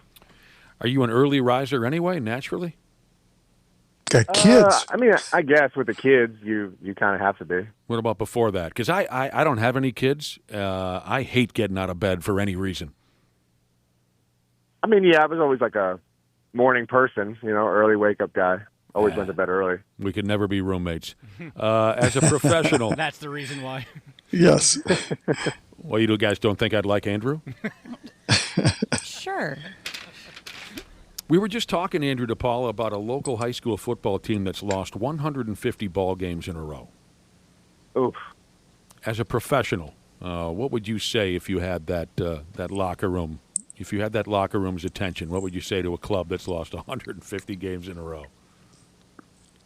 Got to win eventually, right? I mean, I don't know. Yeah. I don't know. What would that be? Is that like 15 years of losing? Yeah, something like 10 that. Games? Yeah.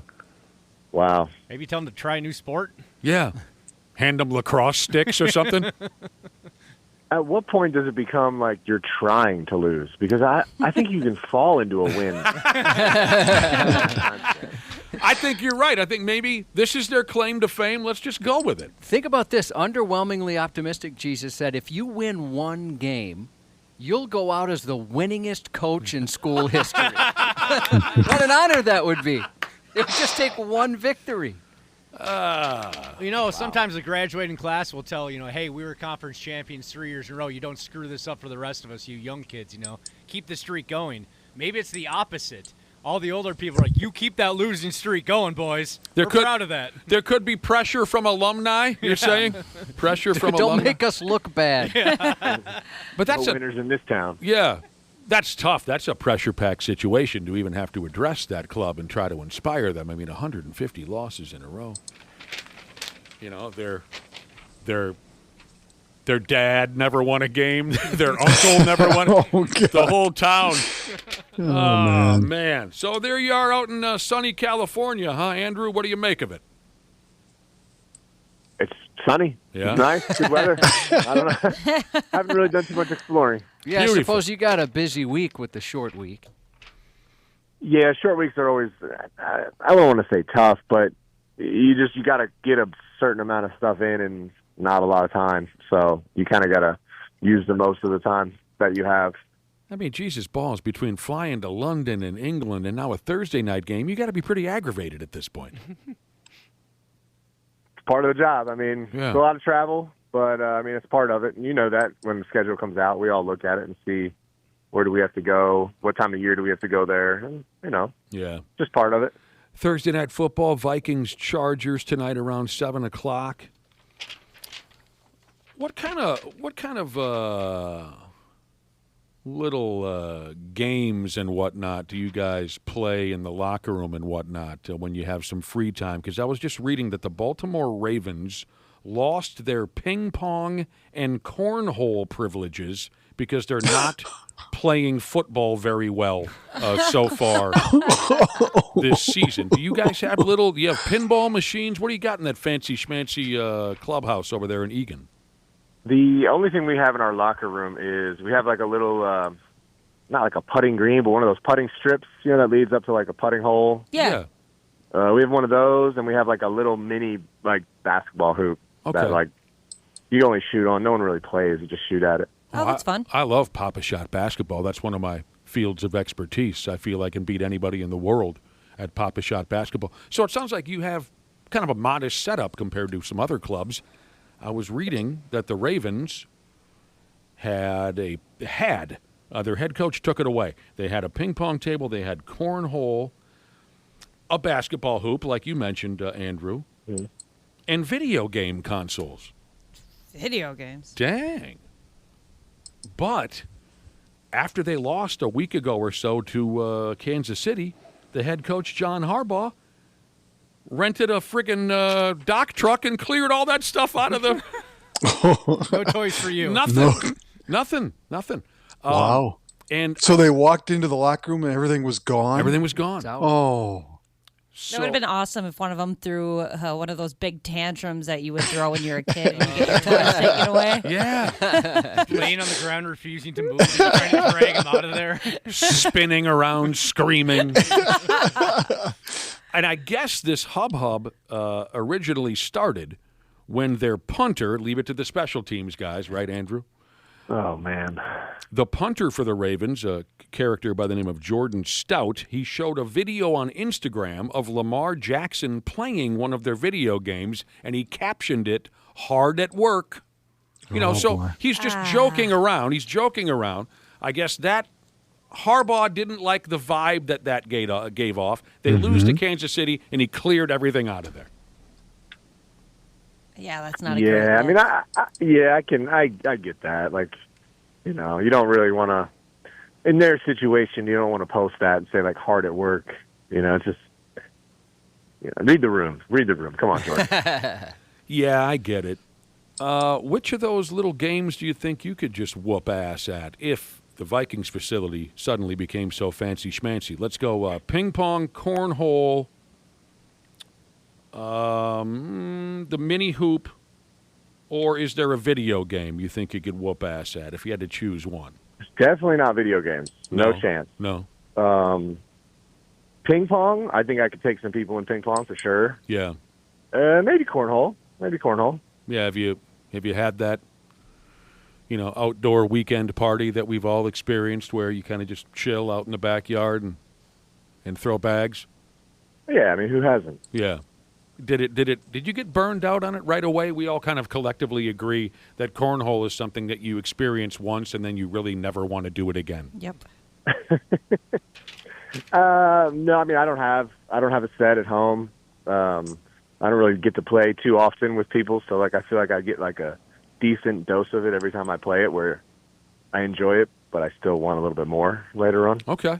Oh, every single time I agree to play that, we're like 5 minutes into the game, and I'm like, I want to sit back down and drink a beer, please. You instantly regret it. Yeah. It's amazing. There's something wired into our brains where we agree to play cornhole, and as soon as they put that bag in your hand, and don't get cute with that, as soon as and then you just say, what am I doing here? Yep. Why did I agree to this? And then if you're playing against that buddy that's overly competitive with it, that's way too into cornhole, it's like, oh, give it a rest, man.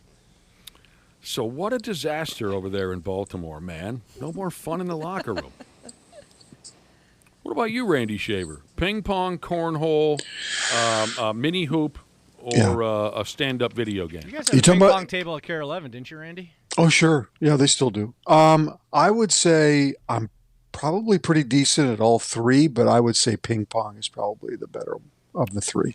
Well, I give you four choices. So you're not counting stand-up. You were never. Math was bad. Turns out math. Yeah. You were never excellent at Galaga or anything like that on the stand? No. Okay. No. Oh, you talking about video games? Yeah. Yeah, I don't play those kind of games. Not even when you were in the late 70s in Cedar Rapids? You didn't go to the arcade and play hours of Pac-Man or anything? Well, Pac-Man didn't come around until 1980. Oh, Space Invaders. I love that game. Yes. Yeah, well, that sounds like fun. Andrew, have you ever played for a club that had these kinds of, what's the word I'm looking for, Josh? Amenities? Yeah. Yes. Yeah. What club was that? Yeah. What did they have it? In Tampa, we had like a big entertainment screen set up, like 2 or 3 TVs. One or two of them had like the video game console set up. And they had a pool table, and they did have cornhole, like in the lounge. Dude. And I don't think they had ping pong though. God damn! I mean, do you guys ever? Go ahead. Sorry.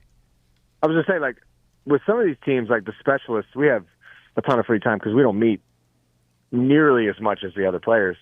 But like here in Minnesota, like you don't really have a ton of time to just like play ping pong, play cornhole, like.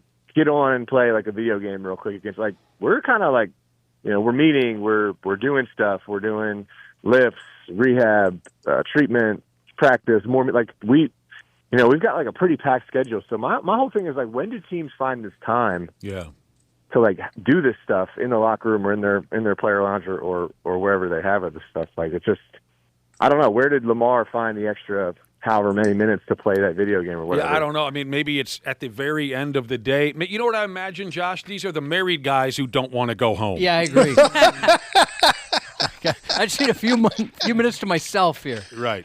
I mean, do you guys ever play Madden against each other or anything?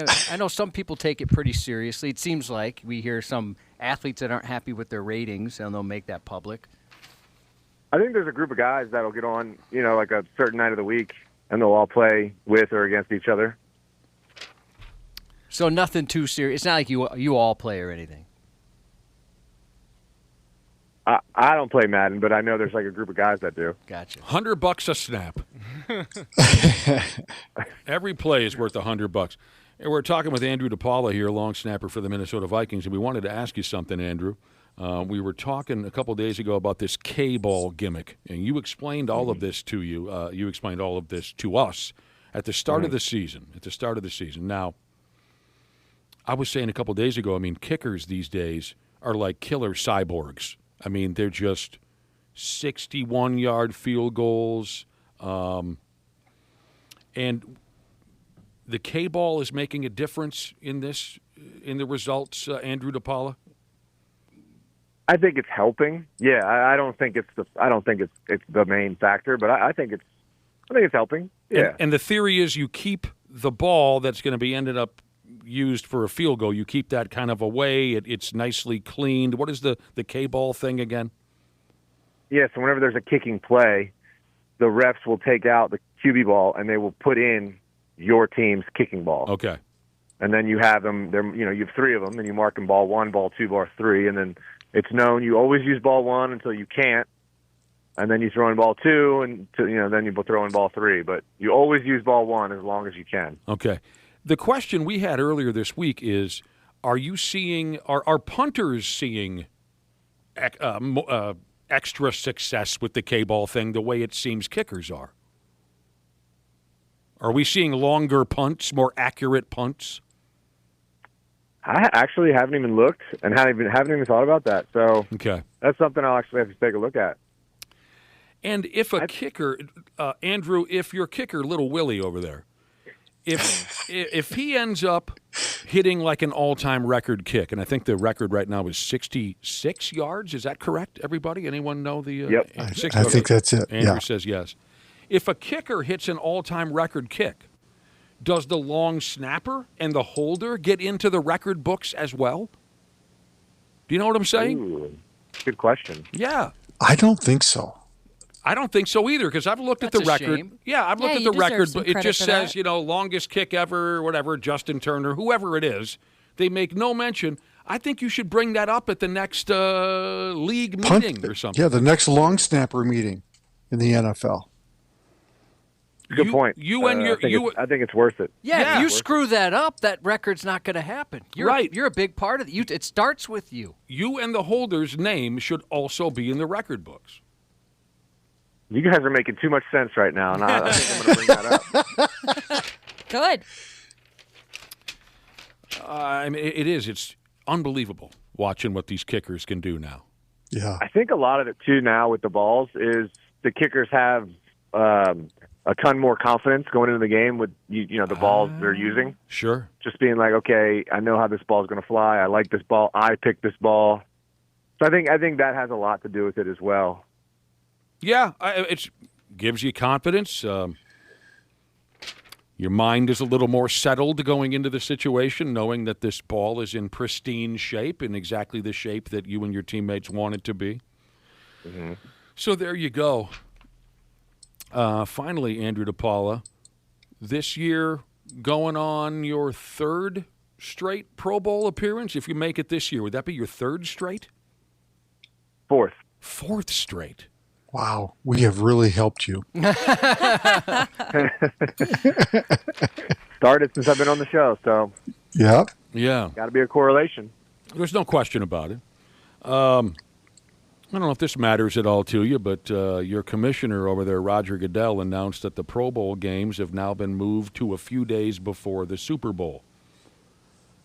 Tuesday, February 3rd, leading up to the Super Bowl in the Super Bowl host city this year, wherever that is again. That makes sense. Yeah, where is the Super Bowl this year, Andrew? Isn't it in San Fran? Yep. Yes. Yep. That's right. So does that matter at all to you? Now, if you go to the Pro Bowl, you'll be messing around on a Tuesday leading up to the big ball game. Yeah. That gets everybody in town. Yeah, so when they originally brought the idea up to us months ago, I objected to it. I didn't think it was going to be a good idea. Just from like a logistics standpoint and like finding hotels, finding places to stay, not just for the players, but, you know, their friends, families, whoever comes to the game. Okay. But, you know, look, I'm not going to sit here and complain if I get to go to another Pro Bowl and like, oh man, come on, like, like, you know, it's just a blessing to just be able to go once and not being able to go 3 times. And now if I go for a 4th, it's just like, hey, where am I going? Like, where are y'all sending me? So you figure it out, you make it work. I did have my objections against it, but there's people smarter than me working in these NFL offices, I think. So maybe they've got something figured out. I mean, that sucks. Yeah, so kind of a pain in the ass. If you want your wife and kids and, you know, friends and family, well, you'll deal with that when it comes. Finally, before we go, a listener by the name of CPAP Jesus has a question for Andrew DePaola. Is there an NFL long snapper text thread where they talk all cool long snapper stuff? Believe it or not, there is. There is, actually. That gets wild. We don't really talk, I wouldn't say cool stuff, but there are things we'll throw in there, things that try to help each other out, and sometimes we'll try and get together in the off season and work out and hang out and things like that. Just throwing around some news like, hey, watch out, this is what they're looking for nowadays, or this is the penalties that are being called, or this is what we're being told on our end. So it's just things that we'll throw around to each other to kind of help each other out. Does it have a name? Because you can name text threads. Do you guys have a clever name for it or anything? I don't think we do, but I'm open to suggestions. Yeah, the Snap app. Yeah. Long. There's some penis humor in there somewhere. Yeah. Bean snap. Well, that's really interesting, though. So you boys jaw jack back and forth. Here's what's happening. Let's get together next Friday at Applebee's, things like that. That's pretty cool. It's an exclusive club. Yeah, it's pretty cool. It's pretty cool. You know who else is pretty cool? My guy Cubby over here. Stop that. You quit that right this second. My guy Cubby's pretty cool. Hey, Andrew DePaola, thanks for getting up so stinking Good luck early. tonight. Hey, of course. Look, not anything for you guys, but damn near anything. Damn near. Thanks for getting out the sack so stinking early, and good luck tonight against Jim Harbaugh and the Los Angeles Chargers of Orange County. Thanks, Andrew. Yeah, thanks, guys. Appreciate it. You bet. You bet. All right, Randy Shaver. Snapchat. Snapchat. Giant Snapchat. That's great. Perfect. Oh, my That's God. brilliant. Perfect. Why the hell wouldn't you go Snapchat? Thanks, Randy Shaver, and we'll talk to you tomorrow. See ya. We'll be back in a few minutes on the program ski. Half-assed Morning Show. 93X. You podcast listeners are smart. We say that all the time around here. Much more intelligent than your average listeners. That's why I know if you haven't already scheduled your furnace tune-up with my friends at Standard Heating and Air, you're going to do so soon. Appointments are booking up fast, so get something scheduled with Standard today. You can save $30 on a tune-up if you act fast. Keep a little walking around money in your pocket. Enjoy the show, pals, of the podcast, and schedule that tune-up today at standardheating.com. This episode is brought to you by Progressive Insurance. Do you ever think about switching insurance companies to see if you could save some cash? Progressive makes it easy. Just drop in some details about yourself and see if you're eligible to save money when you bundle your home and auto policies. The process only takes minutes, and it could mean hundreds more in your pocket. Visit Progressive.com after this episode to see if you could save. Progressive Casualty Insurance Company and Affiliates. Potential savings will vary. Not available in all states. Start your day with America in the Morning. I'm John Trout, your host. From Breaking News. The U.S. Supreme Court with rulings shifting gears. Apple has released a new iPhone. Here's the Wednesday Business Report. It's far from a seller's market. To politics and entertainment. Moving into scary movie season, so why not another Conjuring movie? Shifting gears, Powerball jackpot is now the 3rd largest ever in history. Live long and prosper. America in the Morning. Fresh each day. Follow and listen on your favorite platform. The Half-Assed Morning Show, 93X. We welcome you. By God, we do. We welcome you back to the 93X Half-Assed Morning Show. Thursday, and it is 8:32. Heads up, hard rockers, acid rockers. coming up just shy of 9 a.m., we're going to dump a concert announcement on your sad ass. And I'm telling you, if you have any true love of hard rock and or heavy metal, this announcement will part your hair for you. It's going to part your hair. This is a can't miss on many, many levels. Many levels. Very excited for this announcement. Unless, of course, you've already heard about it. Hopefully you haven't, because it's something we can all look forward to. A lot of times that's the case, but so far there's been guesses coming in and none correct quite yet. They've all been wrong. So far. I've known about this here concert for about 12 hours now, and my fly's been going up and down like a window shade. I'm bricked up, Cubby. Are you bricked? I don't blame you. As bricked up as a 54-year-old man can get. I thought it was a typo. I thought, well, there's no way that's going to happen. Stay tuned. Yeah, I thought it on that day of the week. I thought it was a typo too. At that venue? At the venue? Yeah. It's a big day here at 93X, starting at 10 a.m. If you're a Foo Fighters fan, we are going to premiere their brand new song on the hour, beginning at 10. If you're not a Foo Fighters fan, there's maybe we can go to the bathroom or whatever you want to do at those times. Mm-hmm. And then Pablo has some sort of big announcement this afternoon. They didn't even tell us what it is. No clue what it is, but I was told it was awesome. We thought it was just going to be a regular Thursday around here, and my damn, it's anything but. All kinds of, exciting things happening. All right, we love a good name around here. We do. I know I do. Here's what I have for you. These are apparently for real. These are appropriately named people doing exactly the job that they were born to do. Appropriately named people doing exactly the job that they were born to do. Like, say, if Josh wasn't named Josh, like if Josh was somehow named Morning Show. Or for all you lovers of cliche comedy, like if Josh's real name was Radio McRadioface. He's doing radio for a living, and his name is Radio McRadioface. Let me start with this. There really is a professional logger out there somewhere named Todd Cutright. That's awesome. There is a chef out there somewhere, Ashley. You probably don't believe it, but his name is Tom Kitchen. There's a European correspondent named Matthew Correspondent. What? A dude who works at a water research center named Andrew Drinkwater. A dude who wrote a book about French literature by the name of Peter France. A deli manager by the name of Margaret Bacon. A funeral director by the name of Thomas Grieve. A doctor, Josh, with the last name Atchu. I had a doctor who performed a surgical procedure on me. His last name was Butcher. God, no! One of the coolest guys I've ever met, and it's funny, when they scheduled it, the nurse was even like, yeah, we know. Before I had a chance to say anything. I had an OBGYN, and her last name was Finger. You know, I know you're telling the truth because a friend of mine goes to the same one. Come on. We thought she was messing with us until she showed us the website. When I made the appointment on the phone, I giggled a little. I was like, that's perfect. They did not laugh. They did not think it was cool. You had the courage to book an appointment, a gynecology appointment with Dr. Finger. Yeah, she's great, too. Josh, you signed up for surgery with Dr. Butcher. You know, it's funny, before I even brought it up, people are texting in. They know exactly who I'm talking about. And then you'll agree, he's awesome. I just told you, Nick, the other day, and I didn't realize it at the time. Oh, yeah. I had to make an appointment, kind of a last-second thing, to make sure I didn't come in here and spread a disease. And it was with Dr. Dre. No. Awesome. Spelled differently, but that was, I didn't know what I had when I was in the office. That's top-notch stuff. There's a meteorologist out there that by the name of Sarah Blizzard. There's a tree climbing champion. Did you know that there were tree climbing competitions out there? I was pretty good at it as a kid. Seen them at the fair. Oh, wait. Is it like tree climbing, like how you would as a child, or is it like the people that just not like logging? Not like logging. Oh.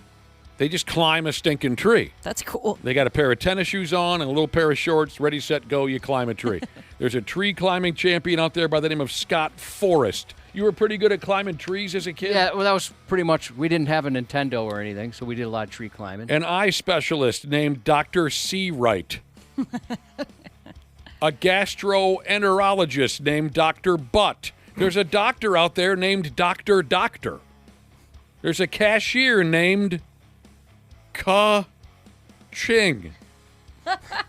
That can't be right. There's a lawyer named Sue Yu. There's a chiropractor by the name of Dr. McCracken. There's a firefighter named Les McBurney. That can't be right either. I celebrate these things. I do. Those are perfect. Did you see the one? There was an airport worker with the last name Lander. That was Lander. pretty good. Yeah. Oh, God. I just wanted to share that with you because, like I said, I celebrate those types of things. All right. On a much darker note, week or so ago, I can't remember who, but somebody in the room was talking about watching, I think it was Smashley and Cubby. You were talking about watching the Ed Gein serial killer series. Yeah. I made it about 20 minutes. Ashley watched the whole thing. Yes, I did. Disturbing, but really good. True. You made it through the whole thing. Yep. Cubby, you did not. No. Like I said, it was 20 minutes in, and there was 2 scenes where I realized, all right, I don't think this is for me. This is one of the creepiest things in the whole world to me. But with the popularity of this Ed Gein series, the conversation has come up again. Women who develop a deep attraction to serial killers. And it says here, with the increasing popularity of true crime stories, like the Ed Gein story, more and more women are developing romantic or sexual attractions to real-life serial killers. This is beyond my understanding. Yeah. All I can really say, I have some more information here, but all I can really say is that was one of the creepiest side stories of that son of a bitch bastard from California. What the hell did they call him again in the 80s, Josh? The Night Stalker, Richard Ramirez. Did I get the right name? Yeah. That was one of the creepiest side stories of that incident, was when the guy went to court, all these women were showing up, dressing sexy, trying to gain his attention, becoming pen pals. I think one woman eventually married him. Yeah, but apparently this conversation is coming up because, I mean, everywhere you look on television now, Josh, it's true crime, and nothing against that type of programming. It can be very, very interesting. True crime stories, murder documentaries, serial killer, this and that. It's at its peak right now. Well, yeah, they keep doing the serial killer ones. On Netflix. This is what, the third one? Jeffrey Dahmer, Ed Gein, John Wayne Gacy. Oh, I didn't know that was all coming from the same source. I think that's all. Is it like Monster and then whatever? Yeah. Throw in the name of the serial killer? Oh, it's like the Monster of the Week. So they know what they're doing. Big time. Oh, I didn't know that all 3 of those documentaries were coming from the same source. So, because of the popularity of all this stuff, they're saying more and more women are attracted to the serial killers. Do you understand that at all, Ashley? No, not at all. Especially if because that's part of the attraction. It has to be that, like, what they did.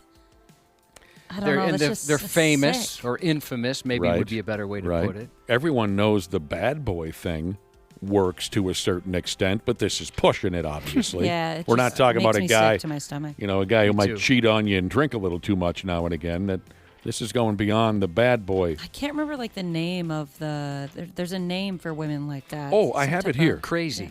I think crazy is the word you're looking for. Totally mental. Here's what I have in front of me, Ashley. This kind of attraction is called, I'm going to give it my best. I think I got it. Hybristophilia. Being aroused by or attracted to criminals. And again, it's one thing to me, if you are a hybristophiliac, to be aroused or attracted to some type of a bad guy. Right? Yeah. He's picked up a couple of Deweys. Maybe he's a prick when he drinks. He gets in fights. He bucks authority at every turn. And maybe he's even personally a dick to you. There's a big gap between that and someone who has choked out 35 people and eaten their bodies, for Christ's sake. Yeah.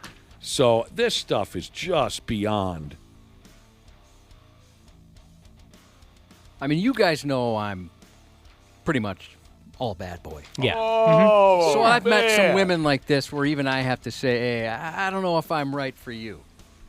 I need to tame you, bad boy. No, I'm untamable. You can't do it. You with your North Face hoodie and your basketball shorts and your Catholicism. Your audiobooks. Your audiobooks and your techie gear. Just the other day, I parked 90 feet in front of a stop sign. What do you think of me now? Oh, no. Here's a listener saying, doesn't Britney Spears have a song about this? I got to be honest, I've never heard one of her songs. I'm sure you have. Another listener has texted in to say it's similar to Stockholm Syndrome. What is that again? I thought I had that in front of me. That's when they fall in love with, like, their kidnapper. Oh, right. Yeah, okay, then I think you can say it's similar to that. Another listener said, doesn't this come from the fact that women always want to fix or change a man? That's got to be part of it. Yeah, right? for sure. Okay. I can change him. I'll go along with any of your theories because, again, this is so effed, in my opinion. Do you have any of that in you, Ashley? And if so, what's the highest level of crime you think you can change a man? At what point do you think, well, this is beyond my capabilities? No, I really don't. I don't think you can change people at all. Not at all? Not even a smaller thing? No. That people are going to be who they are. They can hide it and pretend that it's changed, but deep down, you're not changing. Oh, okay. Overworked, underlaid Jesus. That's good. Said from some therapy standpoints, it's rooted in some childhood trauma, and she gives some examples that, obviously there's something going on with that person if they can be attracted to someone who could do that to another individual. Childhood trauma. Yeah, I mean, they even say that women that prefer bad boys, like it goes, I know it's a joke, but it does go back to like daddy issues. Again, I'll go along with any of this. Here's another theory. Some women, and this must apply to some men also, but right now the topic is just psychologists and whatnot are seeing more women who admit to having this attraction to killers, serial killers. So right now we'll just discuss the ladies. Here's a theory that says some women have a victim fantasy where they imagine themselves as a victim of one of these sumbitches' murders. Time to sit down and talk to somebody. Good luck making her happy in bed. Someone texted in and said women like serial killers because they plan, prepare, execute, and then clean up after themselves. Okay, now I'm attracted to serial killers. Yeah, let me get one of those. I didn't realize till right now I had a weird attraction to them. Here's a guy who knows how to take care of business. He's killed 39 people. I don't see any evidence around. This guy knows how to handle his business. And he sure is committed. Jesus. He's passionate. Oh, there's all types out there. My mind has been changed. It's very funny. Imagine being a guy who struggled all your life with women, and then you just see all these women throwing themselves at mass murderers. You're like, oh, can't I catch a break one of these days? I got a good job. I have a full-time job. I got a good job. I got a nice car. I got my own apartment on the high side of town. I do my workouts. Look at my abs. Yeah. I never forget a birthday, a holiday, an anniversary. Retirement plan. And I just lost this hot lady to John Wayne Gacy. I fund an HSA account. My portfolio is diversified. Sucks. I lost another one to Gacy. Jesus. What does that guy have that I don't? I wonder if there is a hierarchy amongst those attracted to serial killers. Like if you're attracted to Gacy, you got to be on the low end. That guy is tough to look at. Yeah. Okay. Yeah, it could be. What are you going to friggin' do? Somebody says, wow, it sounds like you're describing me. They funded the HSA. They've got the good job, the car, the apartment. Oh, God. Someone just sent in a Dahmer joke. I'm not telling that on the air. What's the matter with you? There's a couple of good ones coming in. I'm not saying it. Friggin' A. Was this the one about? There's two. Well, maybe. Never mind. Yeah, we'll just. There's one that I especially liked. You liked it? Well, I don't know if we're looking at the same one. There's a few that came in. It's because you're a bad boy. I am a bad boy. The 93X Half-Assed Morning Show. We were talking about all these true crime movies, true crime documentaries, all these serial killer television programs that are so popular right now. They're causing more and more women to have a deep sexual attraction to serial killers. And psychiatrists and whatnot are just raking in the bucks. Because these women come to the doctor and say, I don't know what's wrong with me. I want to scissors with Jeffrey Dahmer, things like that. Dana made a funny joke about, imagine if you're some dude who's got his act together. You got all these women, you're losing them to a serial killer. It's got to be disheartening. One of our listeners texted in to say he's 27 years old and he keeps losing girlfriends to 50-year-old men. Well, 50-year-old men are tough to resist. Is that right? You're losing guys. What did I heard a little noise come from Ashley's microphone. What? Nothing. I said nothing. You made your mic was off. I looked at your face, and it was what I recognized to be a disgusted face. I don't know what you're talking about. And you made a disgusted noise. You know, it's funny. Someone texted in a few minutes ago when we were having this conversation. I find that to be so effed up, to be attracted in any way to a person who's that evil, right? Somebody texted in and said, you know, Nick, I never thought I'd hear the day where you yucked somebody's yum. Bro. We're talking about serial killers here. We're not talking about, hey, I like 69ing, and I say, oh, that's terrible. I don't think we can put this into the yucking somebody's yum category. No, I'm definitely sorry. not. I am 100% not a yuck someone's yum category, even if I don't understand it at all. That's their thing. But in this case, I think the families of the victims would think it's okay to yuck the yums right there. Yeah. Let's think about this a little bit, people. Think about it. By the way, one of our listeners, a lady, texted in to say, I find Richard Ramirez very attractive. I can't explain it. I have daddy issues. Leave me alone. Well, a lot of people find him attractive, sure. I mean, yeah, it's one thing to think he looks good versus, being in love. All right. Did you hear the part, Ashley, about 50-year-old guys are more attractive to women than 27-year-old men are? That's wonderful. That's wonderful. From one end of town to the other. I just want to make sure you heard that. Yeah. That concrete fact that came in via text. 27-year-olds are being left in the dust by some bitches like Cubby and I. Yeah, some of your peers are probably pretty frustrated. I'm sure you hear it all the time. I don't need to tell you. All the time. Remember earlier when we talked about funny names also? Like names that are perfectly appropriate for what they do for a living? I had to throw this in before we move on to a new subject. One of our listeners said, I agreed to have surgery performed upon me by Dr. Di. Nah. Not doing that. Hello. I am Dr. Di. Bass Slayer Jesus says to all the ladies checking in with daddy issues. Yeah. Sup. True. That's all you got to say. Sup. Okay. Sup, ladies. We've been going back and forth. A lot of excitement over this big concert announcement. And here it is. Woe to you, O earth and sea, for the devil sends the beast with wrath, because he knows the time is short. Let him who hath understanding reckon the number of the beast, for it is a human number.